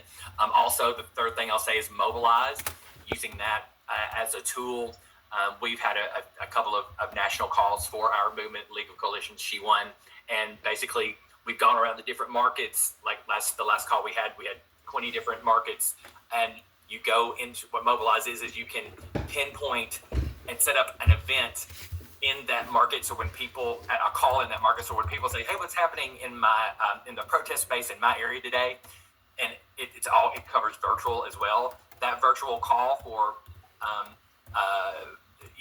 if you put it in all sections of California, it can be open to everybody, I think, but like it's all sections of California, all different areas and markets, people can search that, and then they can sign on to this call that we're having on such and such date, and you put a graphic up there. It's like, and just make it the truth will sell it. I mean, this solution, whatever we would put in that kind of thumbnail that people see as they're scrolling in, because the mobilized people, those are active people, but people are signing on to that website to see what to do.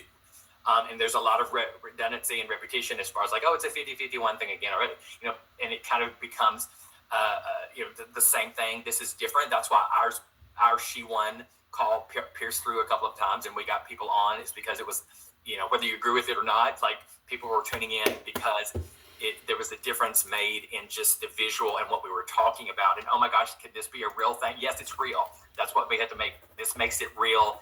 And what Mobilize does is makes it real to people who are fighters and activists and already in that space themselves. And I can help you with that. And that's the thing too. That's really important. So many times, again, the recurrent theme here. Go on. Sorry, just no. I just got a mouthful of food. Lay that golden egg, sister. Yeah. So basically, the recurring theme basically is that we're basically banging our head against the wall. Nothing gets done. People who are talking about, yesterday the meeting, and we have to include people, and we have to have numbers. No, actually, we don't. What we need is efficiency, effectiveness. We don't need to cover every issue. We don't need to have everyone's, issues involved, because frankly, none of them will matter if we can't get it through, because either our vote is rigged or it's never going to happen because people that we elected really don't have our backs. And I think that having these solutions is critical. How many times do you go into a meeting? I mean, how many meetings? That's why Josh and our friend Christine and I really focus on it. We're going to tell you what we believe happened. We're going to tell you what it's going to do to the future, and how can you attack it? How can you resolve it? That's what you're doing beyond them, and then some. Having these actual issues. And I also think, this is one thing I'd say to you guys yesterday. I frankly am like, listening to that call, there's so many great things that were said on the call yesterday. But here's the deal. those are under the prior paradigm, the old regime, the old way of looking at things. We're not there anymore. That's not the world we're in anymore. It's not effective. So that's what, we have to get outside of that old regime. We have to get away from it because it's time to move forward, and we're never going to move forward if we don't take drastic measures. Old paradigm, old regime. I'm going to introduce an idea that I thought of. I did not get this from Josh. It's my idea, and I invented it all by myself. What you want to do, I'm lying. This is totally Josh's idea. Sorry, I'm trying to be cute. You approach the politicians and you say, I'm giving you a gift. This is going to happen. You can become globally famous by being one of the first few people on it, or you can let somebody else take that. By the way, the moment you sign on to this, you're California famous, you're known across America, and you're globally famous. You're also in line to be the next governor, the next president of an independent California, or run for Senate. Like, we're giving you free media. Josh, can you explain a little more how you use this? Sure. I mean, it's just it's instant hero status, right? I think because of some might say provocative, or polarizing. I say bring it all, because again, we are at, the body is lying on the table and the defibrillator has to come out. It's a shock. We're at the shock phase. Shock. So if it's shocking, let it be shocking. If it is big, so let it be big, and presenting it to that. It only takes one, really, because that second one, if it's someone from the upper house, then the lower house, it just takes one, and the folks that you listed out, maybe it's one of them, and maybe it's not. Maybe we'll get a surprise, but it just takes that one, and also with that comes a responsibility and a moral, ethical bent and obligation for, like, hey, really existentially, those, and I don't care if it sounds dramatic or even traumatic now, because those are the words we have to use. And I feel like we've been in, Rachel and I, because we've just been this team for so long, have been in these rooms saying, hey, over here. I mean, we know all this is important, but if we don't have a democracy, elections are what got us here, and they're the only thing that will get us out. I mean, and if we can't change our leaders, then all this just stays. By the way, fascists don't leave. I mean, all of these things are just so easily said, but people are like, well, what are we going to do about ICE? I mean, yes, that's important, but their ICE would not be this problem if we had a different, the real winner was recognized. That's another story, but also just that it's going to stay. These things are staying until we change our leadership, and democracy pretty much equals election. I mean, that's what it is. That's our mechanism. Our mechanism. So, all that to say is, I think there's just a very succinct way to say it, and also lay the gift there, but say this is really a do or die for us as a. This is not just about California, but it is. I mean, it has to be about California now. So, right. So that's the way I would that's a lot to say, but like, there's ways to make that in very, poignant, a few sentences in a paragraph or in a conversation or a script or anything like that, and just get it to those people that make the most sense. I think I mentioned just before Christmas, I was at a party here just right next door. I live in West Hollywood. One of the folks on the city planning commission, who's our neighbor, was there, right? And so I asked him about, hey, have you heard about Calexit? It just kind of was like just a general poll in the room, and like I'm like, what? And he didn't really even ever consider it, but like how easily playable I could say, I could get him on a call. I'm like, he started to ask the questions. I'm like, look, I know that the dude's doing this. I know this is a real thing, and it's so easy to get those kinds of people that are in even positions in the places like West Hollywood. Like everyone's maybe connected to folks like that kind of thing. That will, because he asked me about, well, do you know? Let me know when you go to the California State. Like, let me know about Lee. He was on was on the list that he said he and his wife, or he and his I guess it's, I don't even know really who they are, but they're the most progressive people in the legislature in California. I'm like, great, thank you for letting me know that. I don't know that because I'm federally focused for all of my life. So those kinds of conversations happened because someone knows someone, and they can also come around and say, "Hey, have you heard about this?" Because they have that relationship with people that we wouldn't in a normal circumstance. So all those things can work. Ask everyone, everyone that you think might have a connection. And let me add on Please. about another thing. I'm sorry that you and I talk. Like, we talk and dissect constantly. The other thing is, I don't want to hear anymore. Well, we got to introduce this slowly. No, we don't. Thank We don't you. have that kind of time. We do not have that kind of time. Cut through all the bullshit and say, look, this is what's happening. We don't have the time to go, oh, I have to get used to it. Fuck that. No. Yep. Correct. Existential threat. Yes. We do not have the luxury of time. This is not old rules. This is not normal. Like we do this. Maybe by next year. No. Thinking about next year, thinking about next month, even. This is existential. This is critical. This is dangerous.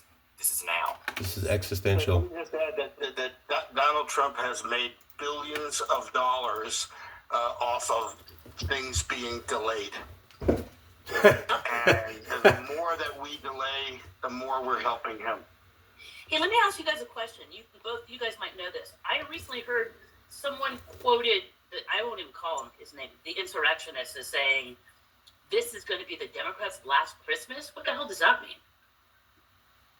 No. Anybody know? No. Well, Time to get out. JJ. yeah, it just means that he understands what the long-term plan is, what his long-term plan is. He may not be around to realize it, but he knows what the long-term plan is.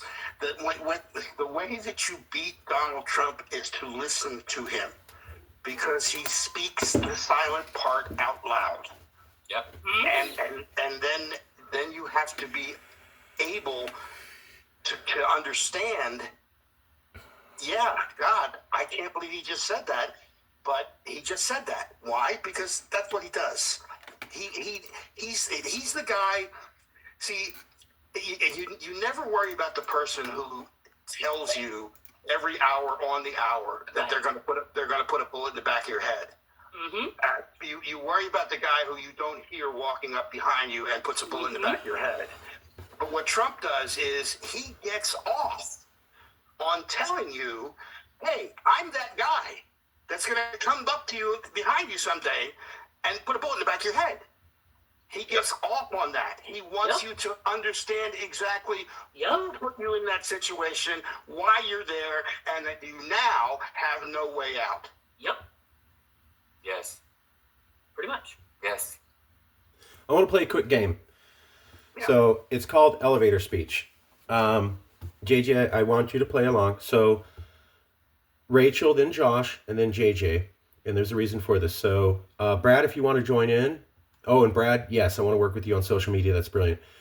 Rachel, I know nothing. I'm a legislator in Sacramento. I walk into the elevator.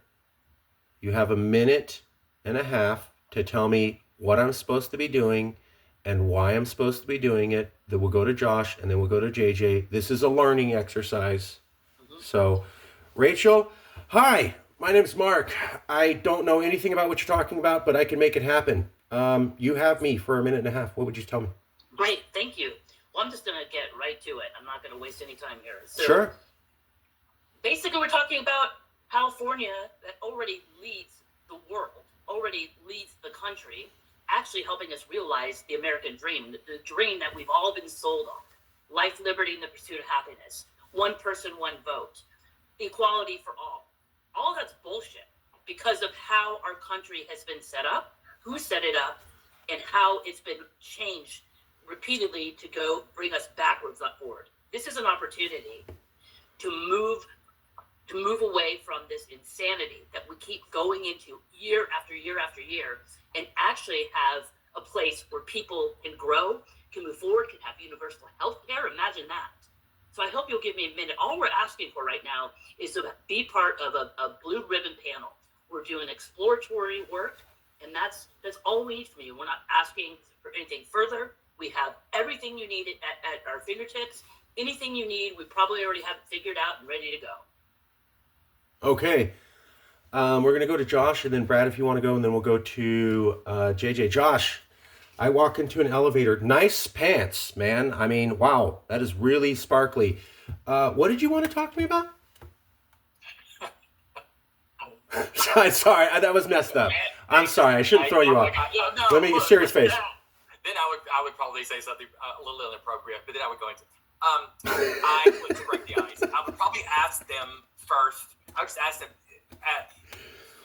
what do you love most about California and the position that you were elected to? What wakes you up and makes you proud to do what you do? And whatever they would say, I'd say, well, because we are who we are, that California values are values that are truly just the epitome, or are equal to the original American dream, right? We're the leaders, we are the innovators, we have everything here. We have the best of the best. We have technology, we have arts and entertainment, go all the way down the list. But because we are the leaders, and because of where our country is now, where whether you believe that democracy still exists or not, what can California do in their historic leadership? What can we do as Californians to lead the rest of the nation and the world into the solution? And just give them a brief, couple of sentences about Calexit. I'm sure you've heard. I'm sure this has been a conversation, like making it really real to their situation, because we know it's not lost on them. But making it real again, and that this is something that can happen so quickly and succinctly, and there is proof on paper, and probably just get an email or hand them something that said, here, matter of fact, I have this resolution, here it is, I have one in my pocket for you, that kind of thing. Be prepared. All right, Brad, do you want to take a turn? Don't have to, but if you want.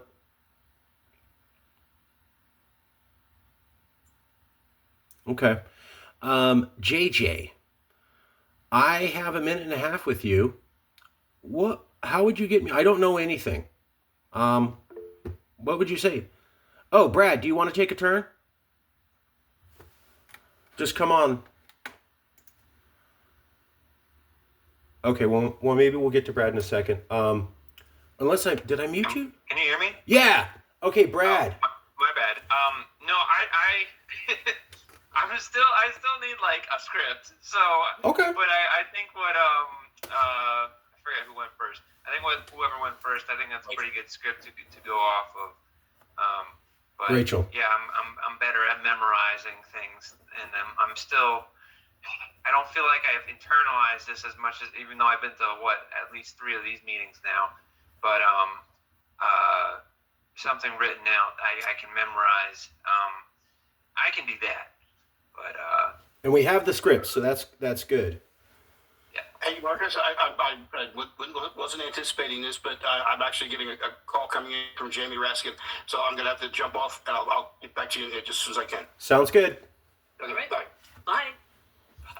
Yeah, so you all know who Jamie Raskin is, right? Of course, yeah. Yeah, so that's the kind of level that we're at. So Yep. let Rachel, Brad, Josh, any other comments on the best way to approach? Any ideas you guys have? Anything at all? Well, just because I'm filling out this notes here.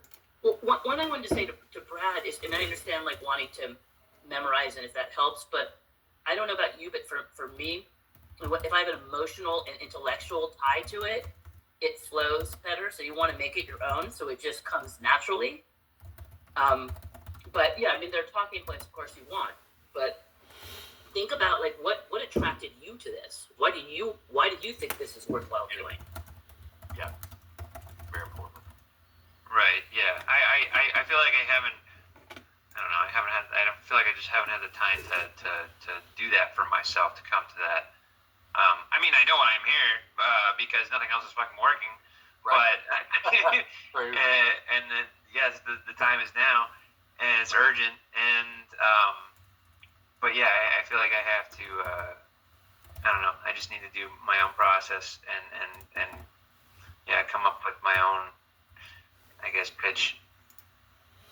People appreciate realness. I mean, even I think for the most part, they appreciate realness and coming from just not not a perfect, a prepared standpoint, yes, but it is not by any stretch feel like something that has to be processed or rehearsed or perfect. I think that what needs to come across is the urgency and the interest you have as not only an individual or California, but also for the greater good and the rest of what history this is and where we stand and how important it is to act in like now, like there's no other choice really but than to act now, and giving personal reasons, testimony, all those kinds of things.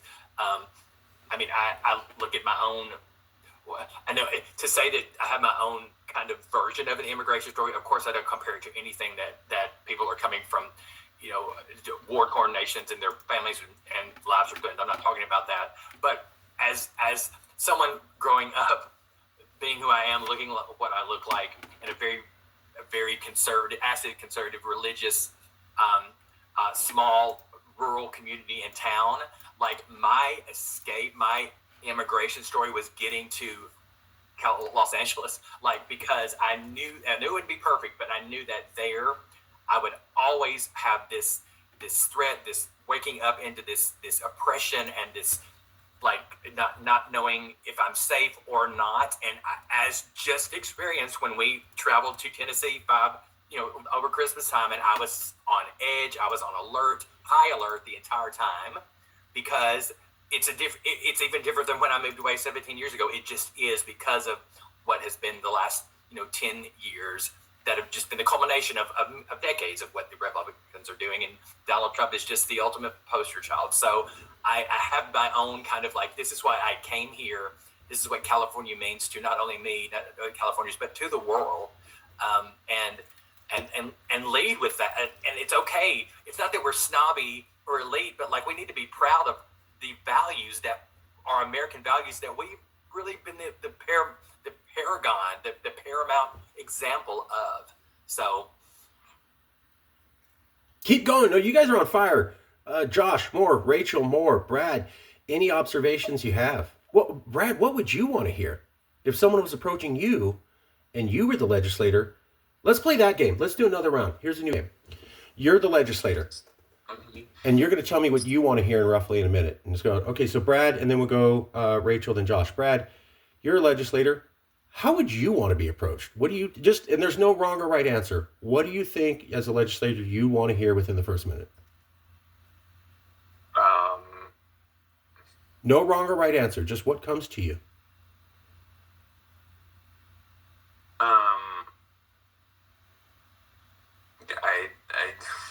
I don't know. Okay, it's all good.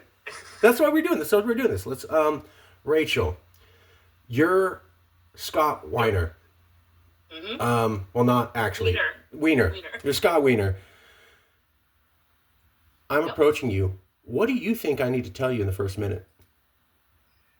Well, he's always been a champion for all rights. So of course LGBTQ rights. He's a member of the community, but that's not why he'd be an ally regardless. I think about, look, this is what you've been advocating for your entire career. This is who you are to a T.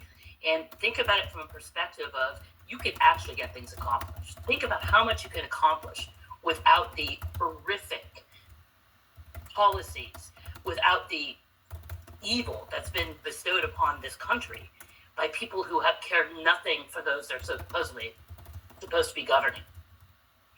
You will have so many people behind you. You will become, as my really good friend Democracy Jesus says, a superstar instantly, world famous in Poland. That's a line from a movie. Sherlock Holmes, Martyr Brother. You will have a type of power, and I don't just mean power from being a legislator, the typical way that you look at it, but the power of change, the power of something that is that's never been done here before, and something that is critical, that is existential to the existence and survival of the most populous state and one of the what would be the third or fourth largest economy in the world. Think of that power. Think of what you could accomplish. That's pretty good. Okay, Josh, I expect you to do massively better. Go. Oh, no, I follow after Rachel's lead all the time. She's my avatar. You're a powerful politician. You're Scott. Good in those shiny pants. Yeah. Well, of course, wear shiny pants, but you're Scott Wiener. What do you want to hear? Well, I mean, again, I need to do my research on all of these people, but I think just in general, just generally anyone in an unelected position, like we cannot deny the ego part of it. Just like in any of these rooms that we're in, there is something about credit, there is something about acknowledgement, and approaching with a positive, offer, bent, circumstance, whatever. So I would want, if it were me, I would want to know what is going to make me prettier and more popular. Tell me what you're going to bring. You're going to tell me that's going to make me stand out in the midst of a bunch of opinionated, progressive, those kinds of the and that speaks to now. That's going to be relevant. Like that, I'm not coming in with the same old, which all those things are important. Yes. But what are you going to tell me that this thing that this product that I can present that no one else has, and you've also got to tell me how to do it, because I don't have the time, I don't have the expertise. You're also got to tell me what the steps are, lay them out, script them for me. Even though I know about this, I know we could talk about it. This could be done, but tell me why I need to be the first one. That's it. Love it. I had a thought. Please. Just do not deny ego. That's true, but I also could say doing good and doing right for rightness sake, for doing the right thing for the sake of doing what's right for humanity. Right. There's a power to that. There's adrenaline rush from that, knowing that you are actually able to accomplish something for the greater good, and that you can accomplish something for all of, not just all your constituents, all of Californians. Yes. This is a change making event.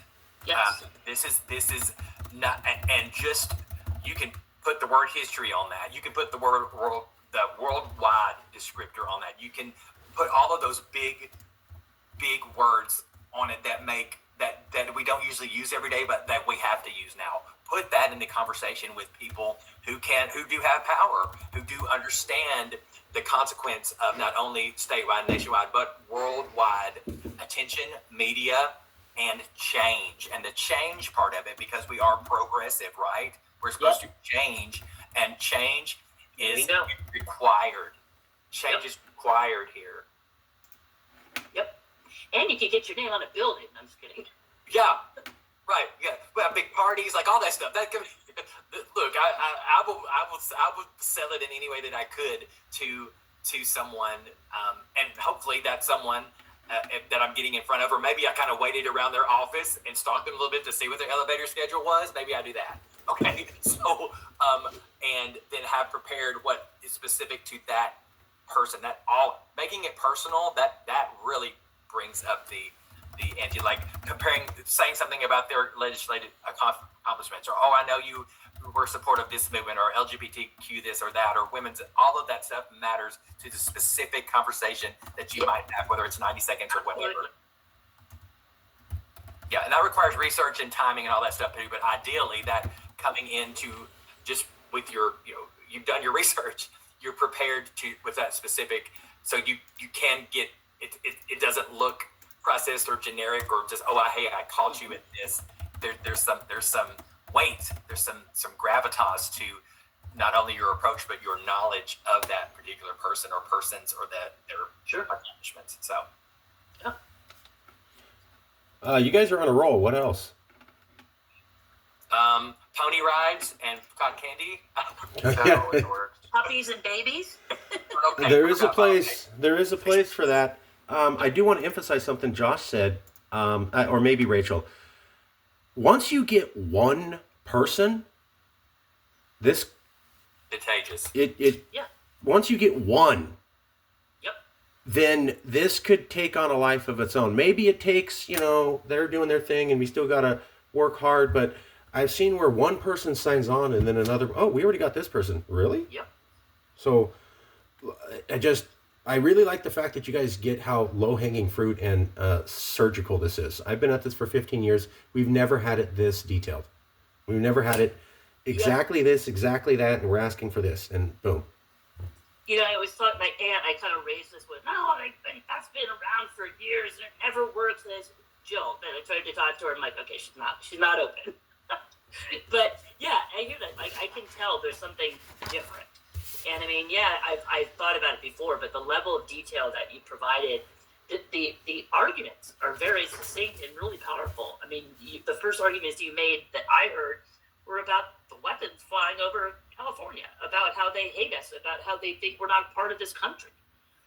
Those are very, very powerful. And I am a born and raised San Franciscan, and it kills me to know how much they hate us, but they want all the stuff that we have. They take what they can, but they will never admit that they like us. They think that we're inherently evil, and that's really disconcerting and very unsettling, which means also makes it easier for them to come on and fire a AK-47 on all of us. You know, they don't care. They do not care. That's why I kept bringing it up. Yep. Because when you're shooting artillery shells and you say, don't shut down the freeway, exactly. And then it could have got 30 people killed or shrapnel in them, and then nobody says anything, you're already at the point where murder's okay. You're there. I just keep thinking about that scene in Alex Garland's aptly titled Civil War. Go on, brother. Yes. The one with Jesse Plemons. Yes. And he's holding everyone at gunpoint, and he's Right. like, where are you from? And if they don't say America, he shoots them. Yep. It's damn true. I mean, it's really, and it's really sad. I mean, I do know how we've gone this way because one of the big students, Republicans really like to have uneducated people and do everything you can to make it difficult to eat so you can grow and think properly, to get good schooling. And the less education you have, the more likely you are to let people take advantage of you, to walk all over you. Agreed. And I got to emphasize, the resolution could be done within 1 month. The call for the thing could be happening within 2 months. Right. There's something else I was going to say.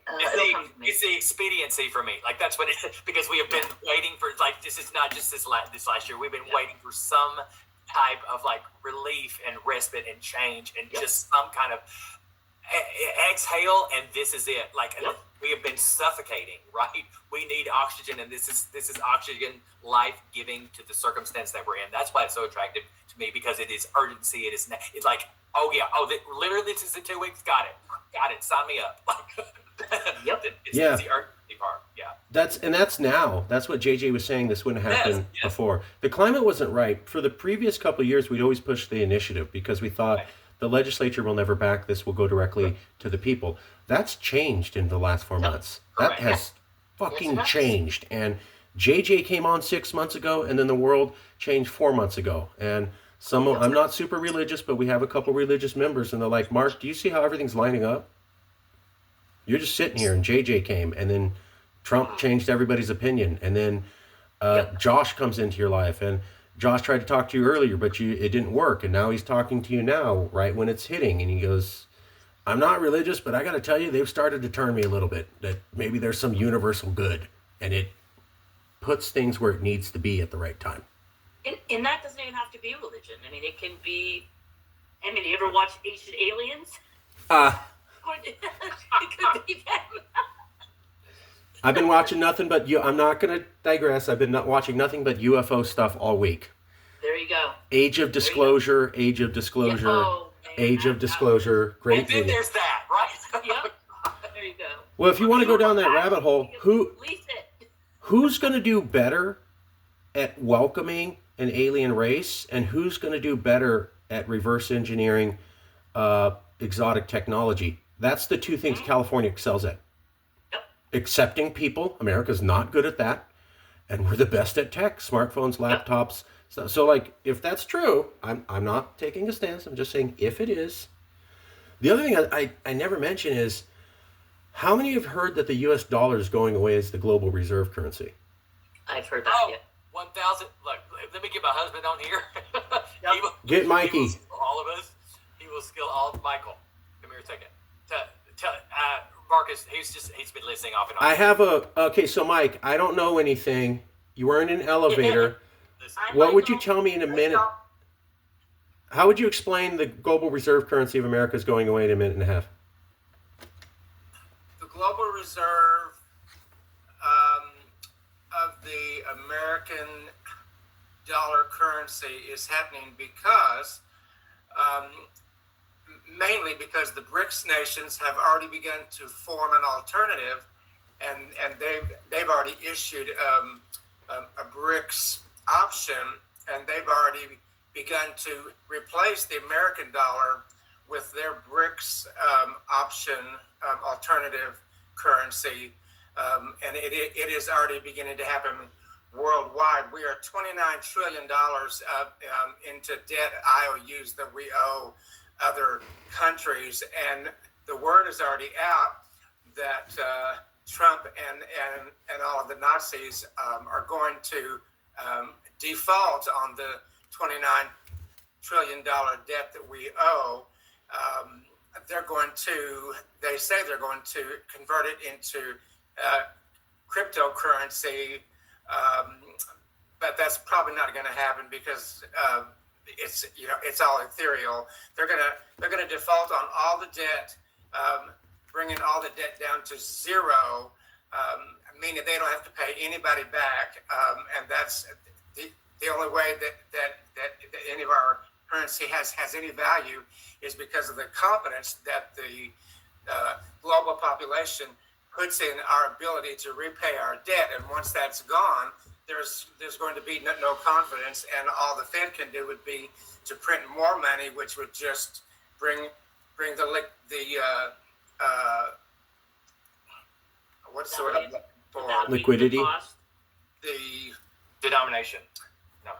Like peso status. It would just water it down more and more and more. It just Dilute. be Michael, you know what I have for you? dilution. California dollar, California coin. Yeah.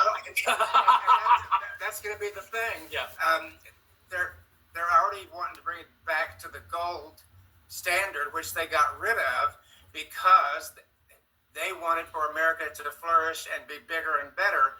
So they got off of the gold standard, which was actually money that we had in the bank. That's why it was worth something. And then they said, no, we don't need that. Just believe us when we say we're going to pay you back. That's what debt is. And that's what I did for the last 20 years of my banking career. I paid debt service for 20 years for hundreds of billions of dollars to corporations and municipalities.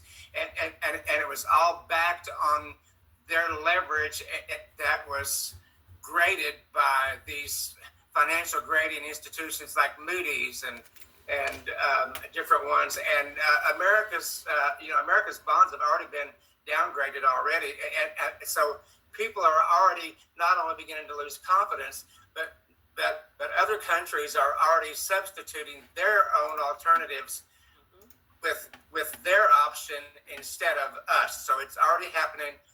It will happen. It will happen just like it happened to Mexico and the peso. Years and years ago, I went to Cancun, and at the end of my week-long Cancun hotel stay, I got a bill for 3 million pesos, and I about dropped my teeth. I thought, what in the world? $3 million? How am I going to pay this?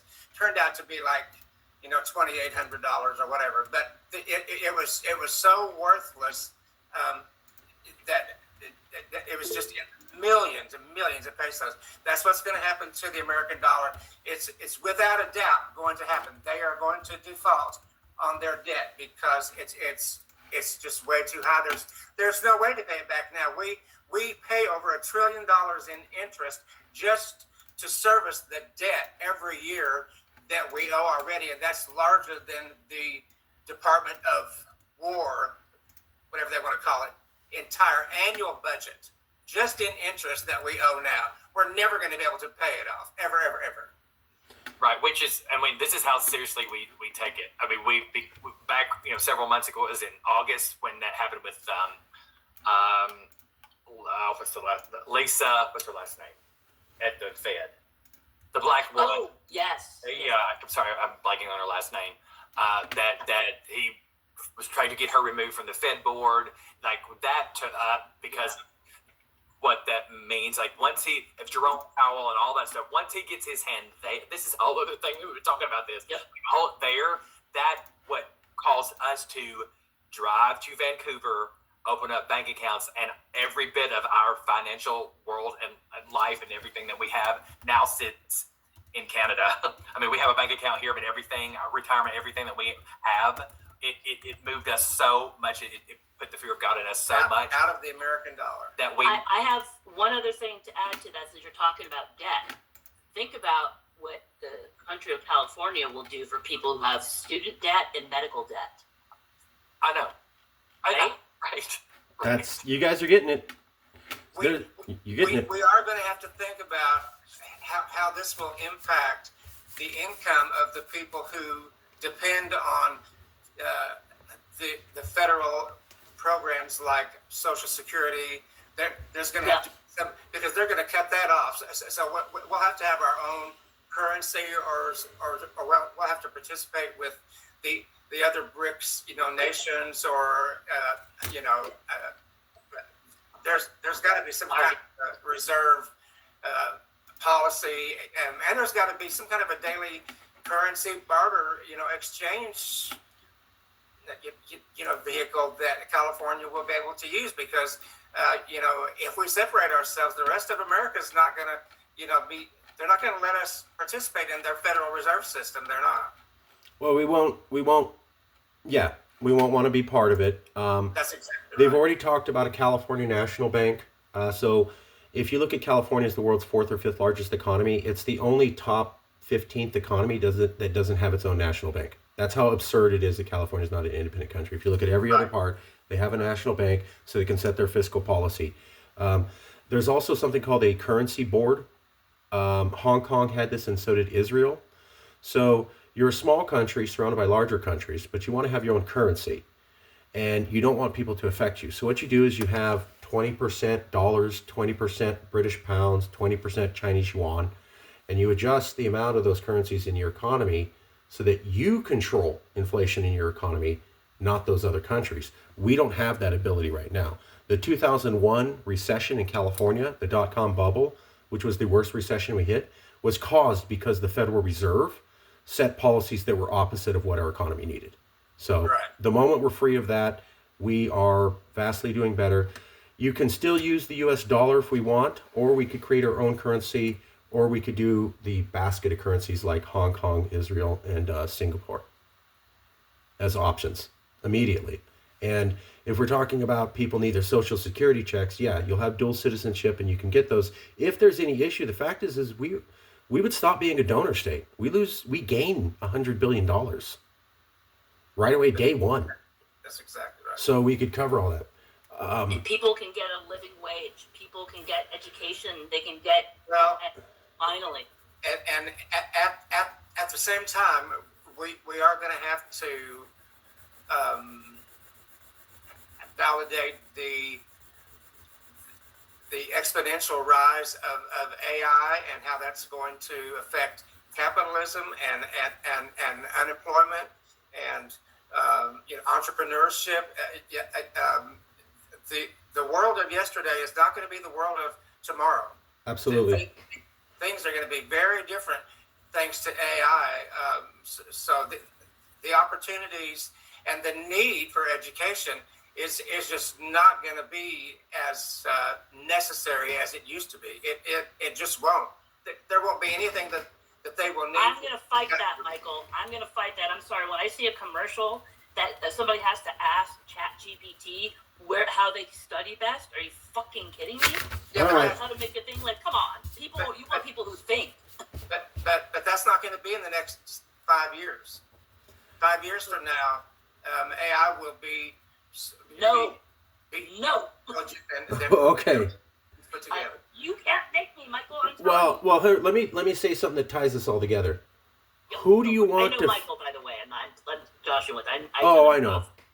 Who do you want to figure out how to deal with the future of AI? A government? I know that part. Yeah, a government that is part of a place that figured out Yes. the laptop and the internet and the cell phone, or some place that goes, gee, are gay people okay? I don't know. We've had this debate since the 70s. Is immigration okay? Is climate change America can't have new debates. They can't. They can't do new debates. They can only so. Whatever the right answer is, I bet on us being able to figure it out vastly faster than they ever will. The regulatory aspect alone. That's right. Because right now there's not. I mean, the fix is in. The tech bros, all of you, the one standing up with him at the inauguration. Right. That's very strategic, and so the caution is that to the wind. Like there's no staying in. That's the other danger. Is like staying with the unregulated. Or just the openness that they've given AI, not open AI, but just the license they've already given the people, the billionaires, the 4 or 5 guys in charge that just want it that way, so they can climb up to their trillionaire status, right? Those kinds of things, like at least California, because tech and what we have owned for so long in our state, we could have such an influence on the future again of the world because of the regulatory. Premise and all of the things that we could do to AI to get it, but right now we're just kind of in that limbo stage. It's like, well, we better act. It's like climate change. Well, we're going to wait so long that it's going to be uncontrollable. Yeah. I mean, and that's what the U.S. It's what our government's doing. Is like they have opened that up for just more for it to take over and rule. And think about additional revenue that California can make by taxing people according to their wealth structure as opposed to getting around loopholes and all that bullshit. And so I'm happy to be taxed more. If I make more than somebody, they should be taxed less. And taxing AI companies and IT companies, they're not. That's where the revenue comes from. Yep. There you go. No more of these damn loopholes. They also offshore all their taxes. So Jerry Brown went to Ireland when he was governor, and he goes, there's more tech companies headquartered in Ireland than in Silicon Valley, and yet they all work there. And he goes, that's ridiculous that you guys can just leave. So we could redesign the law so that they would have to pay their taxes here, Exactly right.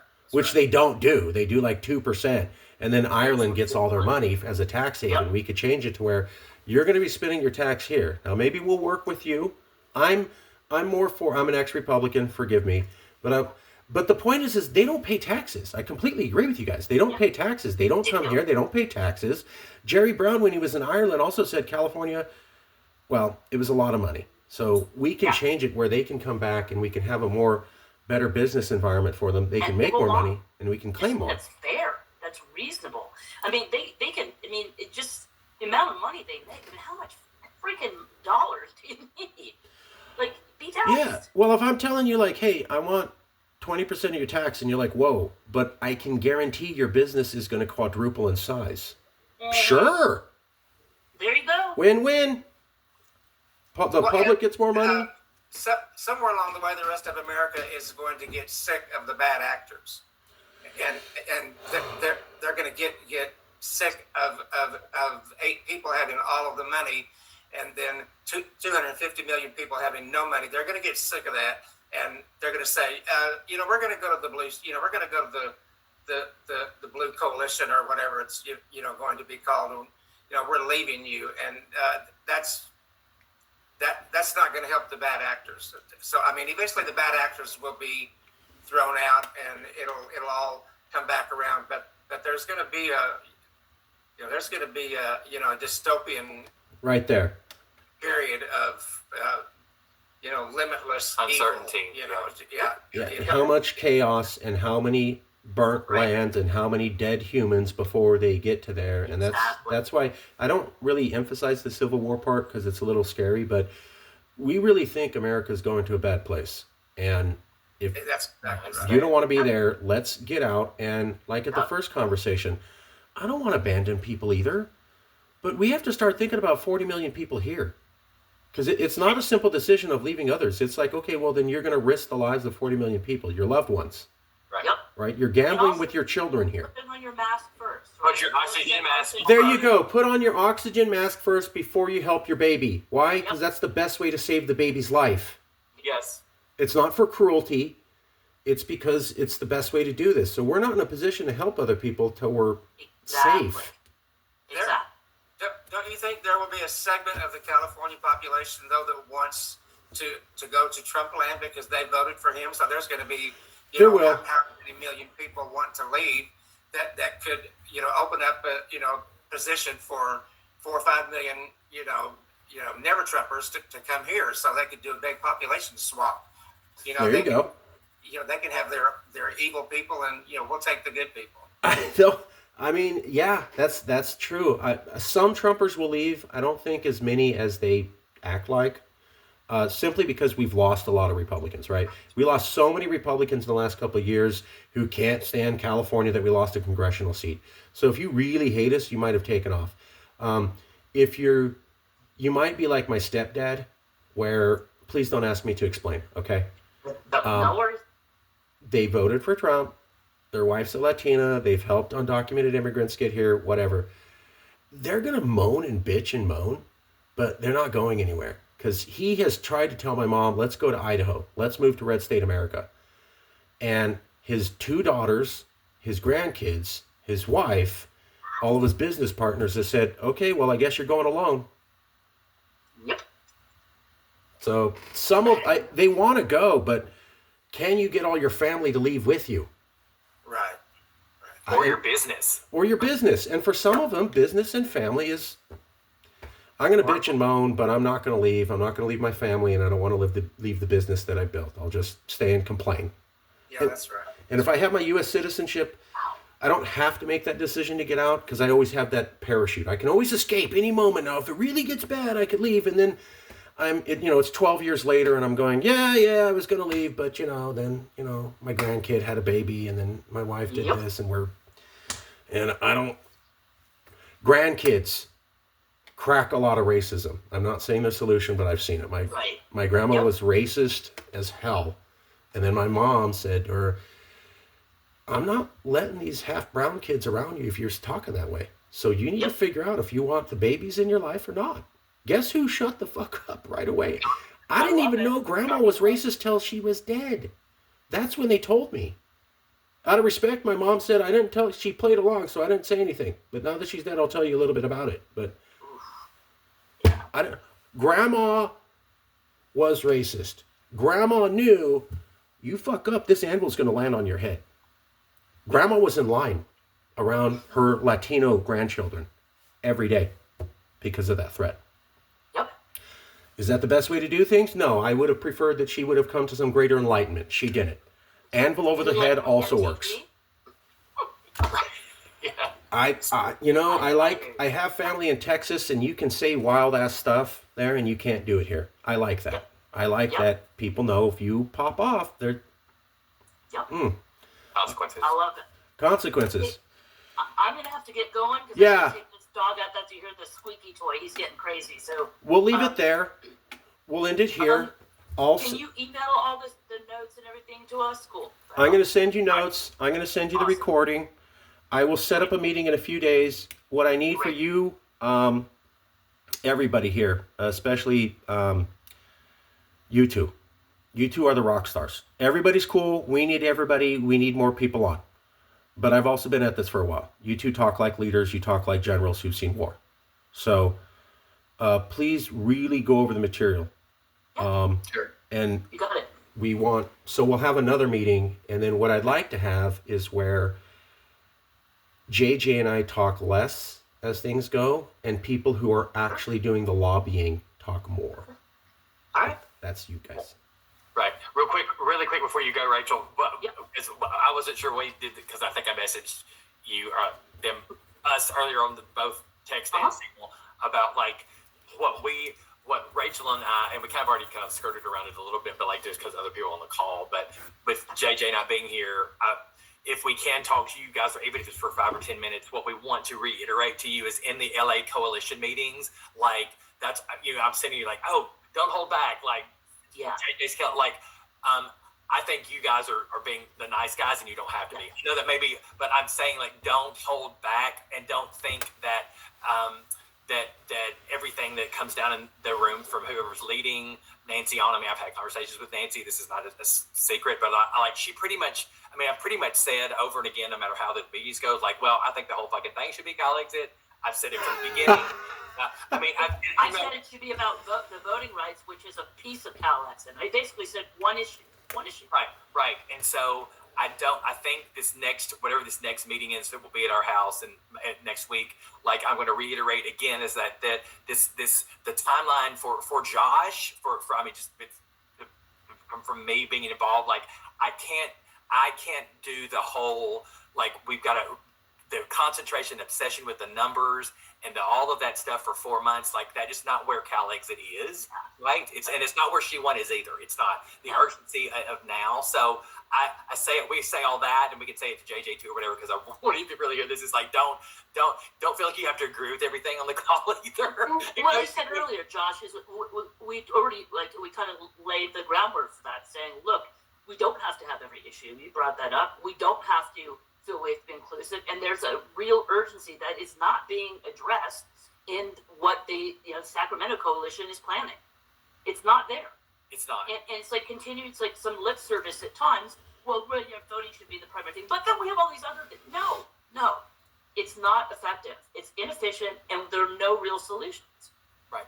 I mean, there are two things. There is priority in making you guys are coming into the room, and I see your humility and all this stuff, and you've been much more so than I don't want to come in there and be bad hosts. Also, I mean, Nancy's been hella cool. Nancy's been hella cool with me, and I wanted to be cool with her.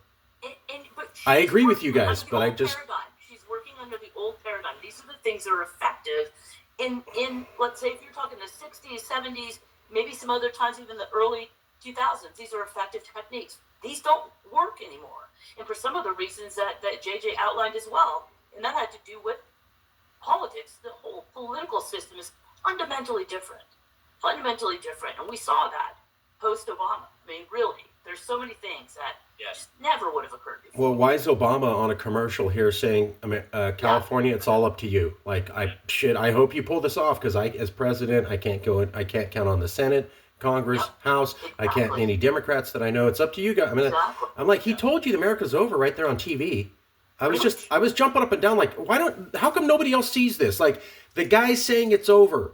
You don't have an ex-president come on TV and say, hope you get this election right, or it's over. Right. Like, you don't do that. No, even if you thought that, you don't say that. Why the hell's he saying it? Why is Jasmine Crockett here?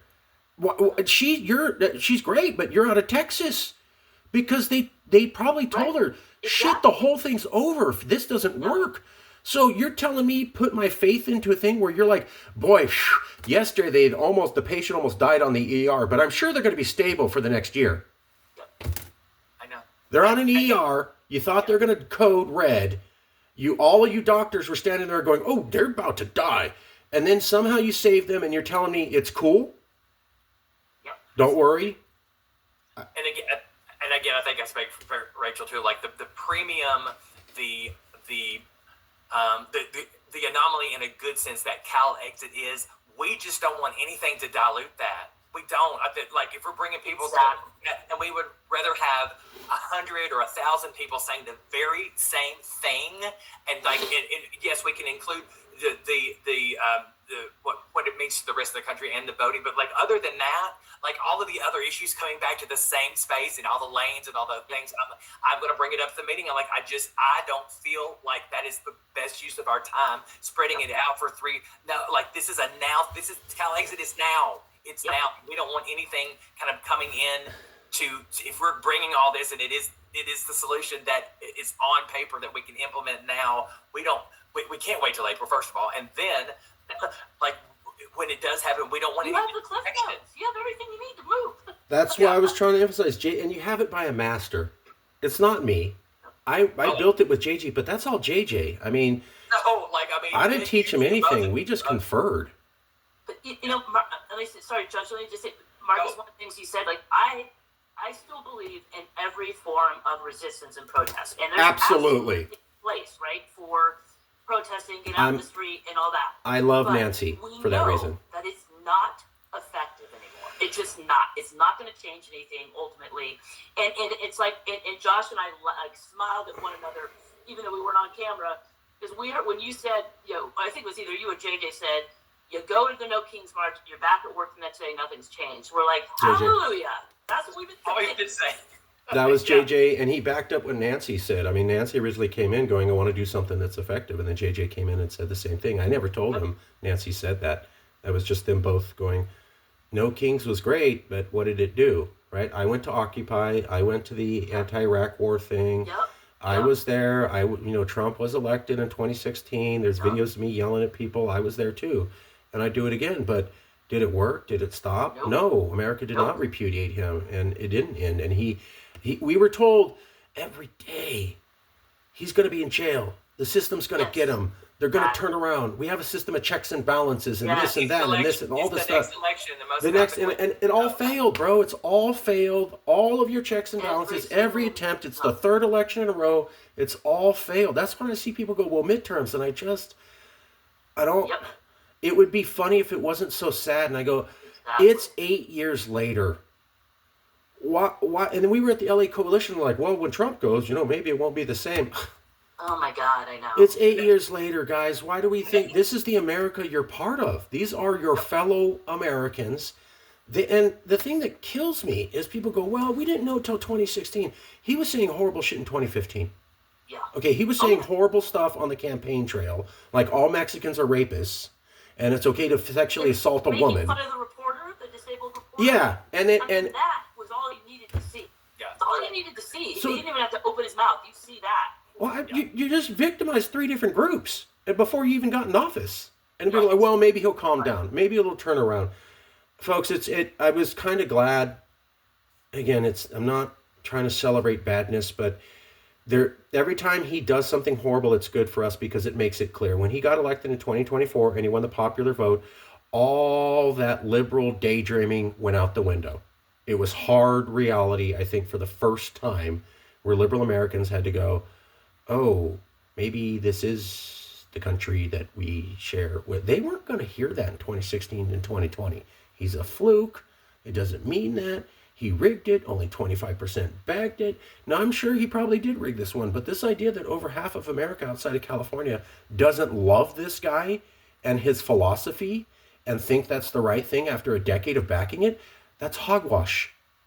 That's hogwash. That's garbage. You are still tied to these people. He dies tomorrow. You're still tied to these people. J.D. Vance, the other Marco Rubio, these guys, they're tear gassing Latin kids. They're executing people. They're saying the worst things about women. And they're backing up all sorts of discrimination against LGBTQ. And I'm supposed to believe these guys will be more enlightened? You stood next to Adolf Hitler while he organized the Holocaust. And you're going, well, I didn't technically do it. Right. You stood next to the dude while he's doing the Holocaust. And I'm supposed to think you're different. Mm-hmm. Yes. And he even did his fucking salute. Oh, Elon with the Nazi salute. And the thing, this is why I'm like, so some Republicans are going to leave, but I think a lot of them are going to learn to shut up. And I'll just accept it. I think we're going to get 60 to 75% of the population to back this. I think there might be about 25%, not all conservatives, maybe just some people who are change is scary. And then there'll be some conservatives who will bitch and complain, but they'll be such small numbers and isolated, it won't matter. And they're not going to go anywhere because this is their life. But they'll complain and they'll say it's the end of the world, but that'll be it. We'll win the votes. It's so great to have met you guys and your people and that you get it. Nancy's awesome. The LA Coalition's awesome. I love Nancy. I totally get what she's trying to do. Yep. But yes, the moment you bring everybody in and we need everybody to be inclusive, and there was a whole thing on like, can we record the meetings? And then I was told yes. Then it was immediately like I got a haphazard call going, oh shit, take them down. And I'm like, that's already sowing signs. I have nothing but sympathy for Nancy and respect. At the same time, it killed me when they're like, well, we need to do something about ICE now. And so secession would take 10 years. And I'm like, no, it won't. No, it won't. Yeah. And you can't. And I said, Dave, and I don't bring it up because I'm not trying to be the Debbie Dowder. But meeting one, I'm like, I'm going to say this once and I won't bring it up again. You can't do shit about ICE. Even if you won bring it up midterms. every damn time, Marcus. Every damn Okay, time. then maybe I should. I'm not trying to piss people off though. Yeah. You know what? Fuck it. Because we'd rather piss people off Yes. or be like, we've got to do what's effective. I mean, look, I care about people a lot. But we're going into every damn meeting. Like, that meeting killed me the other night. I'm like, are you kidding me? Like, this isn't it. This isn't it. Stop. Yeah. It was going back to let's have 20 different issues and let's include everybody. And I remember I didn't say anything, but I'm like, Nancy, you said you wanted 5 max, and it was super. And now it's inclusion, which, yeah, that's our spirit, but that's why I called you guys generals. With the hope, just You that. could do that based on a hope. once for California country. Right. That's based on the hope.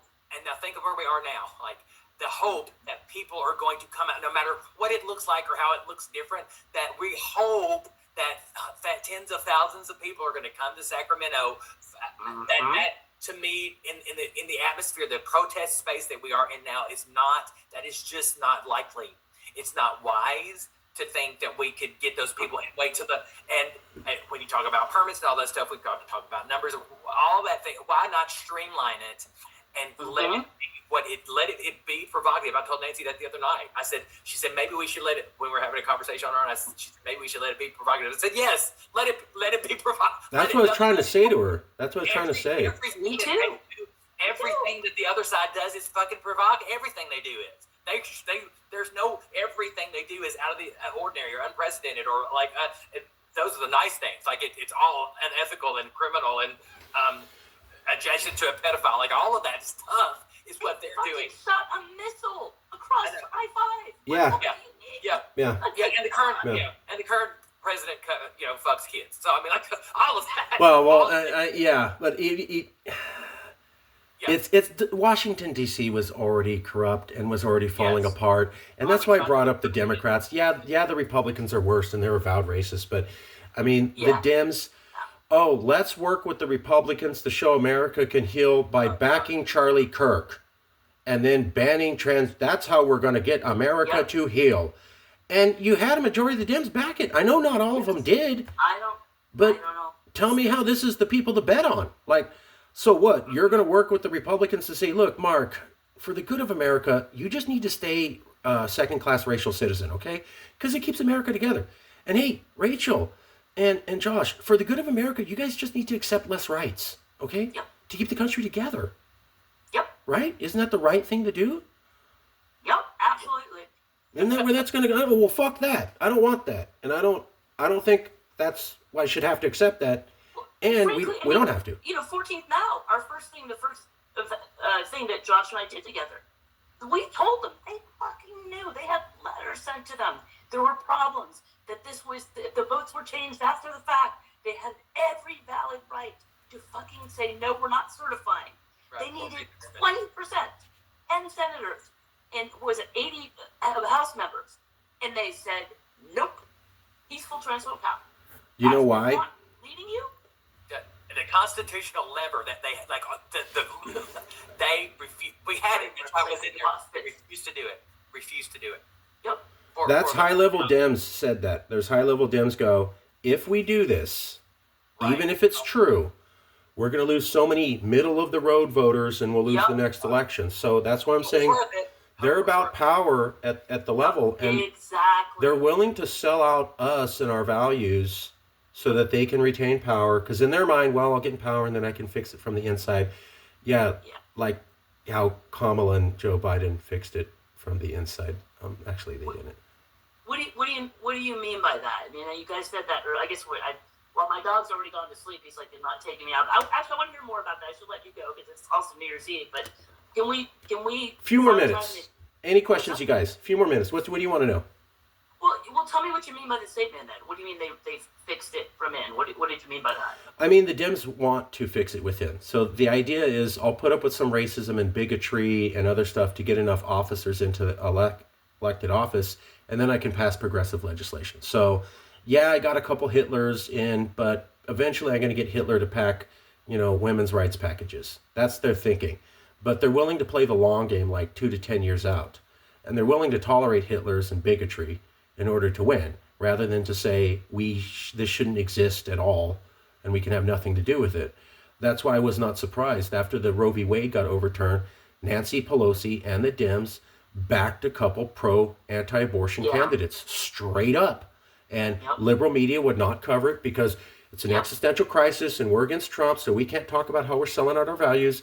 And then I see this guy, Graham Plattner, out of Maine, and I see all sorts of liberals. Oh, he's great, because they want to have control of the Senate, and they're willing to back a guy who has a swastika on his chest for 17 years, couldn't get it removed, couldn't get laser surgery when laser surgery is 3 to 5 hours away, and you're running for Senate.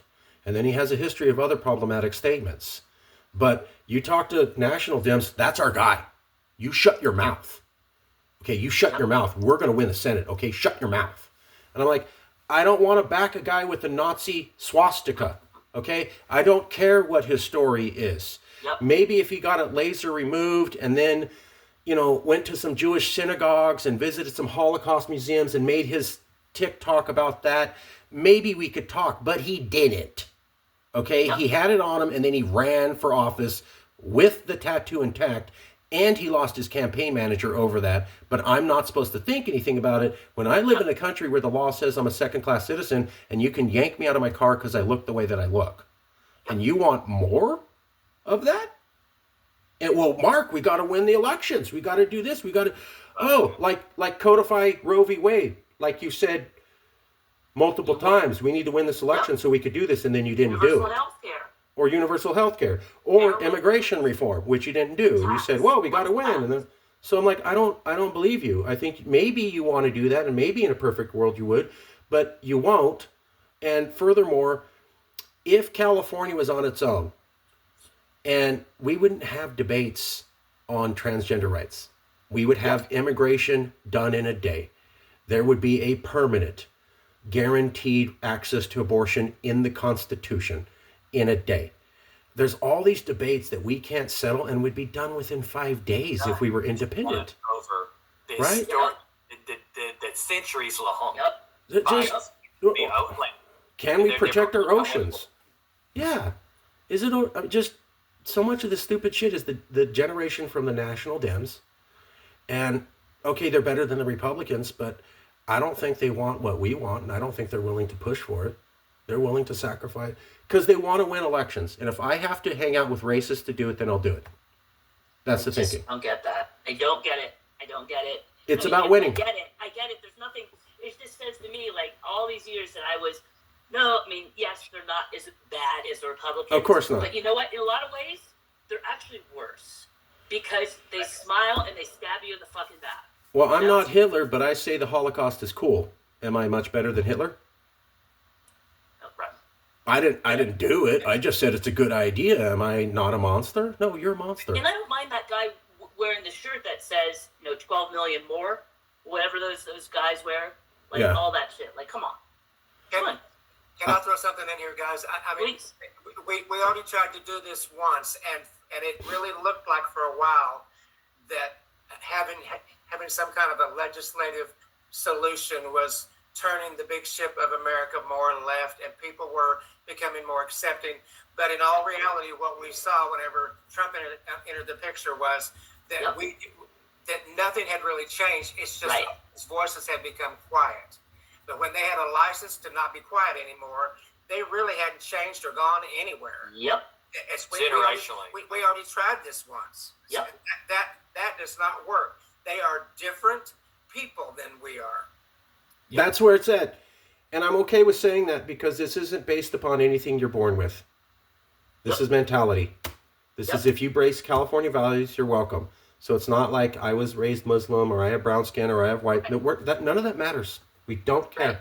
But we do care about values, and we will be intolerant if you're not willing to get on board with that. Why? Because everybody needs this. Everybody's here. Like, you guys are all refugees. My mom was a refugee. As Josh said, I had your mom's experience. My mom left Texas because it was racist as shit. I exist because she says I'm not putting up with this. And whatever guy I get with, we're not treating our kid like a second-class citizen. I won't have babies who put up with that. I won't have children, and they're going to... So she moved. So I'm going to go someplace where my children don't hear about it. I didn't know racism was a thing till I was 14. Because she managed to keep it from me.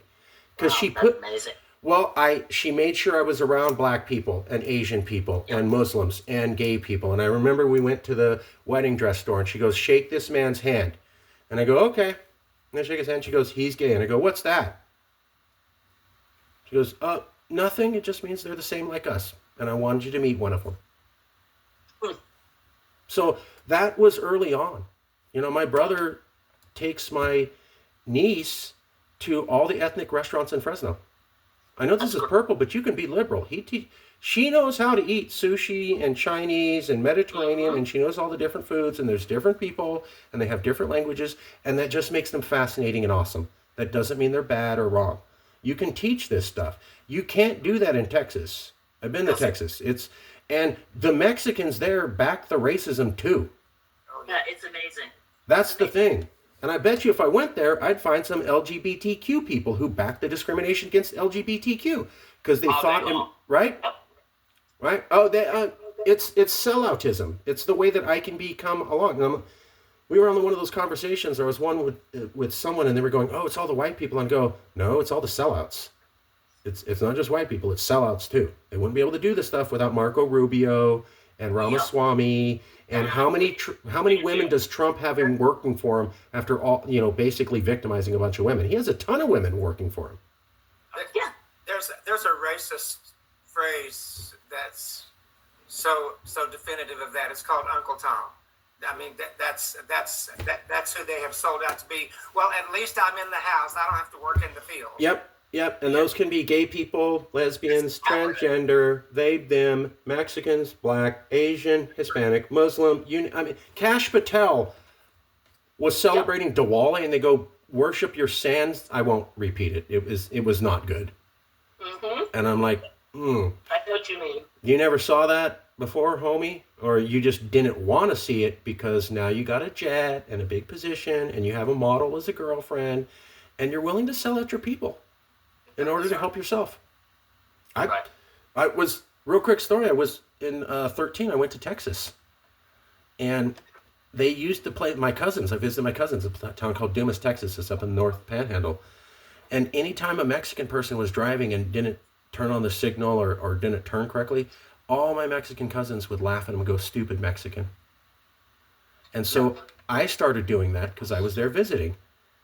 And my mom quickly corrected me as a young teen boy and said, we don't do that. And I go, why? And she said, because we're from California. Yep. So I'm not going to explain it to you. This is your Texas cousins. I said, be respectful, but you don't take this home. That's right. Because we don't do that here. Because I left here for this reason. Now, will we come and visit? Should we show respect to our family? Do you need to argue with them in their face while you're visiting their home? No. But we're not absorbing any of this. Get that through your head. I wanted you to meet your family. We're not absorbing their values. I think what you said about just I love your mom. Yeah, I know, right? It's awesome. Stories matter. Stories, they matter. That's what I was thinking. The personalization Shaped me. Present to whoever you're presenting or legislative on down or wherever. But I think what you said about like this, we're not tolerating this here. Like I think we need to stand on that premise and that attitude, bar none, because like that's that power, that authority that gives. I mean that's like, well, we're not putting it up with that here. We're California. We're intolerant of all those things. Like I think that is that's so easily understood and like that resonates with people who have been the oppressed, the marginalized, all of the folks, whether they're in California or not, that they're like, we're not doing that. We're no longer, that's not happening here, not in this house. Like, I think the simplicity of that is also very moving and very powerful because it speaks to people from where they are, where they come from. And that's, you just sold it. You just sold it too, Josh. You know why? Because all those issues that they want to bring up in LA Coalition, you have the country of California. We don't do that shit here. Exactly. That's it. Yeah. That's it. We'll have problems and we'll have debates, but they're going to be on shit that needs to happen. Like how are we going to integrate AI and how are we going to make sure our kids have quality education when they can cheat on their things we should be doing that the Congress can't, right? They can't have these debates because They need to talk about Exactly. the Mexican horde and transgender student athletes, and it's a waste of their attention, and I think they do it intentionally. Of So course so they won't have to deal with the real issues and do them in a way that's transparent to the public, where the public can participate. And when we're in California and you can't do stupid shit, right? Like my favorite story was Kamala, when she became vice president, immediately went on TV and told immigrants, don't come to America. You would never have done that running for office in California, period. The moment you were vice president, well, this is what we need for the country. And we're trying to get power. Remember, national Dems. So then she does that. And I'm going, it's a bad influence. America's a bad influence on Californians. It's nothing but a bad influence on our politicians, on our people, on our children, on our dissidents. You know, there is a place for Republicans to have concerns in California. Our taxes are too high. Why can't you keep it to that? Why do you have to bring up social issues? Like, I was an ex-Republican, and I would have been one if they could have kept it to just money. But they can't. They have to talk about how all these other groups of people are horrible and bad and wicked. You're stupid. You should shut up. There's a place. We need fiscal responsibility, and we can't have it because this Republican Party is too wed to the idea of telling women what to do, telling minorities, telling LGBTQ people, worrying about, are we going to be white enough in the future? It's all stupid shit. It's not the debates we need to be having, and it's not good for our people. They don't even have fiscal responsibility now. They traded all that in for cultural fables. Right there. California's got to be a place where truth matters, where our future generations are actually taught that God did not promise this continent to white people, that white Europeans came here and murdered Indian women and children and men and stole their land and stole their possessions, that truth matters. In fact, God didn't have a damn thing to do with it. So stop bringing God into it. It had nothing to do with this. Man has original sin. Yeah. And we don't need to beat anyone up, but we can recognize that we're not going to recreate those problems. We can also admit, whereas now America's removing references of black people and they're removing references to Wounded Knee, the massacre of 300 Apaches, we could be the place that embraces our history. Not that we need to beat on ourselves, but one of the things that made Germany so... We'll put back Black Lives Matter Plaza, because when Josh and I were there in March, they were jackhammering it to pieces. Right there. See, we wouldn't have an anti-Black Lives Matter situation in California. Would we have every legislator backing it? Maybe not. There might be some opposing it, but you wouldn't be able to do the level of stupid racist shit that America's able to do here. It would be more... It's, okay, I know you're Hitler, but you can't say this, and that. Or you're going to go to prison for life. Hitler suddenly turns into kind of a reasonable politician. Is he still Hitler? Yeah, but he can't do any of the Hitler stuff. And now he has this anvil over his head going, bro, if you don't couch your terms the right way, you're in prison. I'm sorry, but I like that kind of society. Because red states have no problem locking up liberals for being liberal. Oh, no. You say something too liberal, we don't have, should you be allowed to say that or should you be in prison? They have no problem talking like that. Right. At all. So, which is the gateway drug to, gay people being imprisoned and trans and, people of color. Like, that's just the gateway to that because we're next. There's a pecking order here. Yeah. And disappeared and deported. Yeah. And what's Charlie Kirk about, right? When he died, he just wants to have a free speech debate. I heard so many people, what's wrong with expressing ideas and having a conversation and having a debate? Okay, my conversation is how I want to round up all gay people and kill you. Can't you should be able to dialogue with me in a reasonable manner, right? Hey, I'm just bringing up ideas. It's just a free speech. I want to round up all Mexicans and liquidate them like they did the Nazis with the Jews.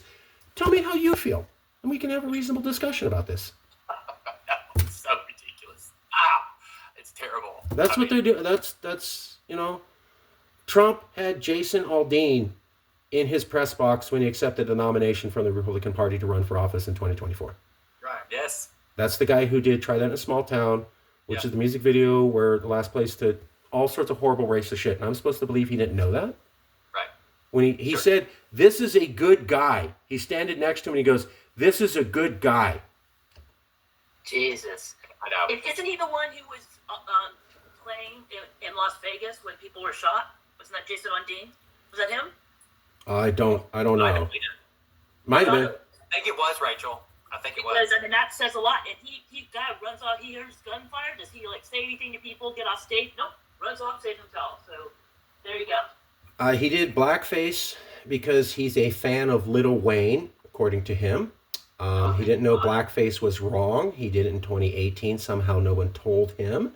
And then his music video was filmed in front of a courthouse where they executed black people, most famously.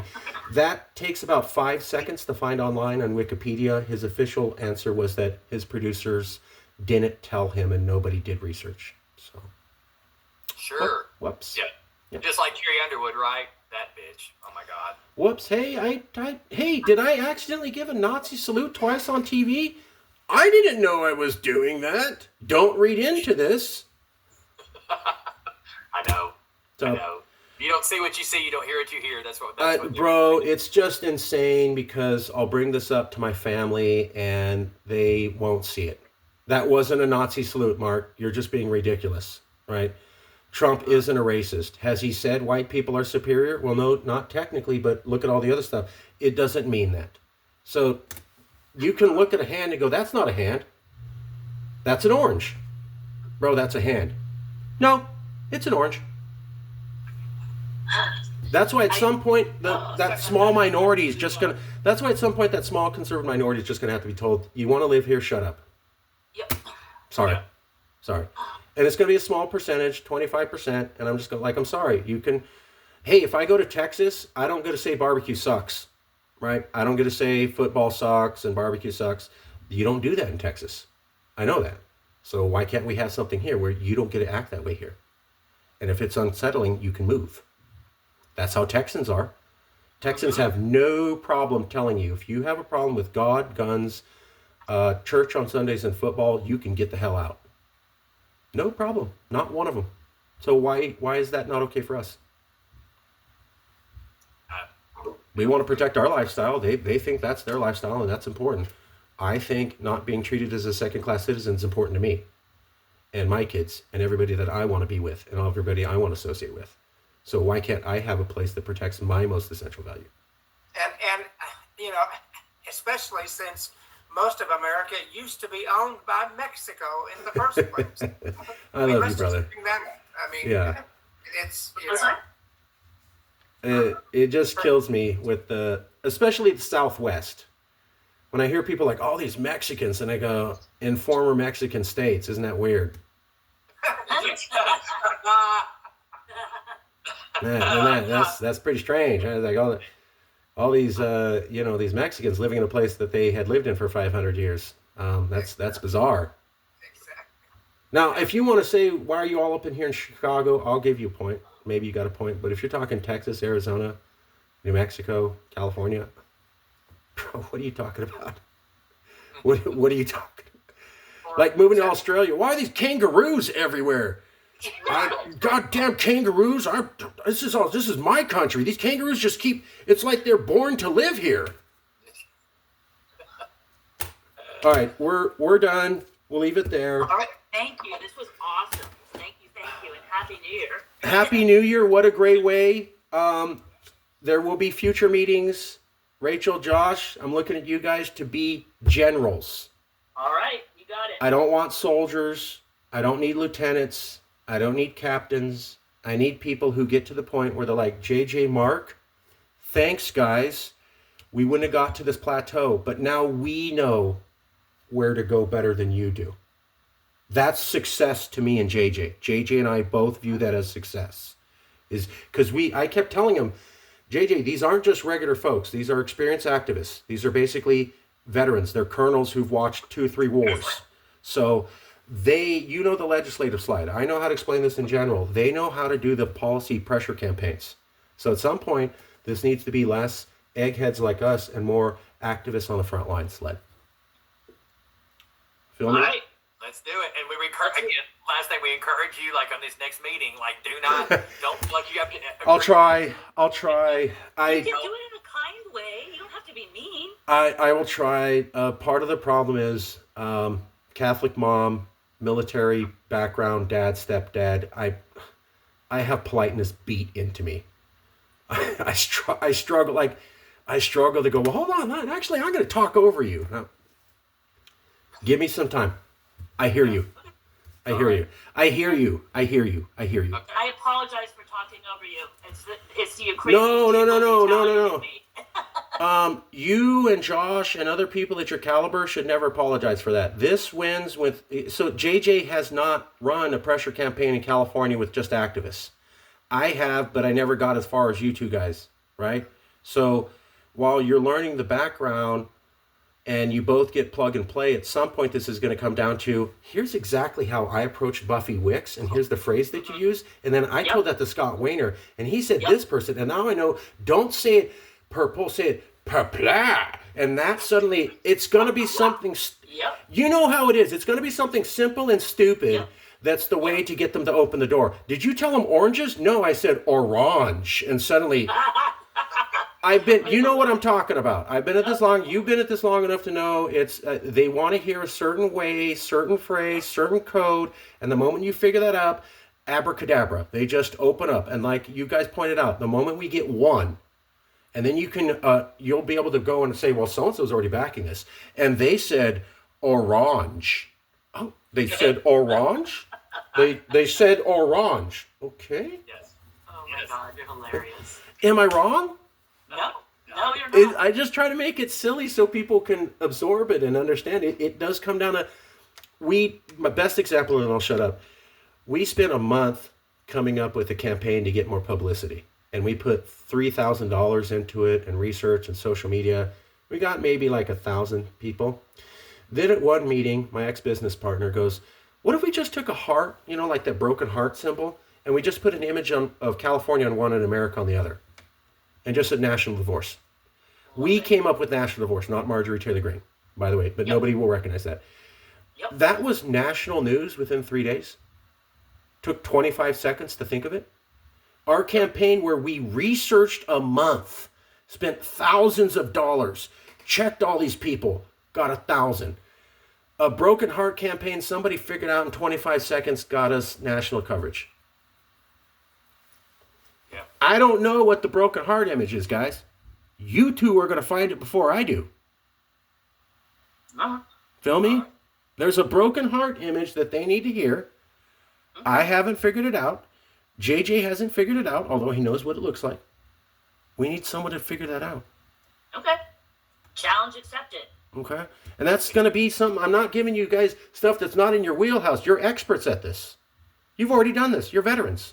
Please take the compliment. Don't fight me on this. You're veterans. You're generals. I've been around a lot of activists. You're generals.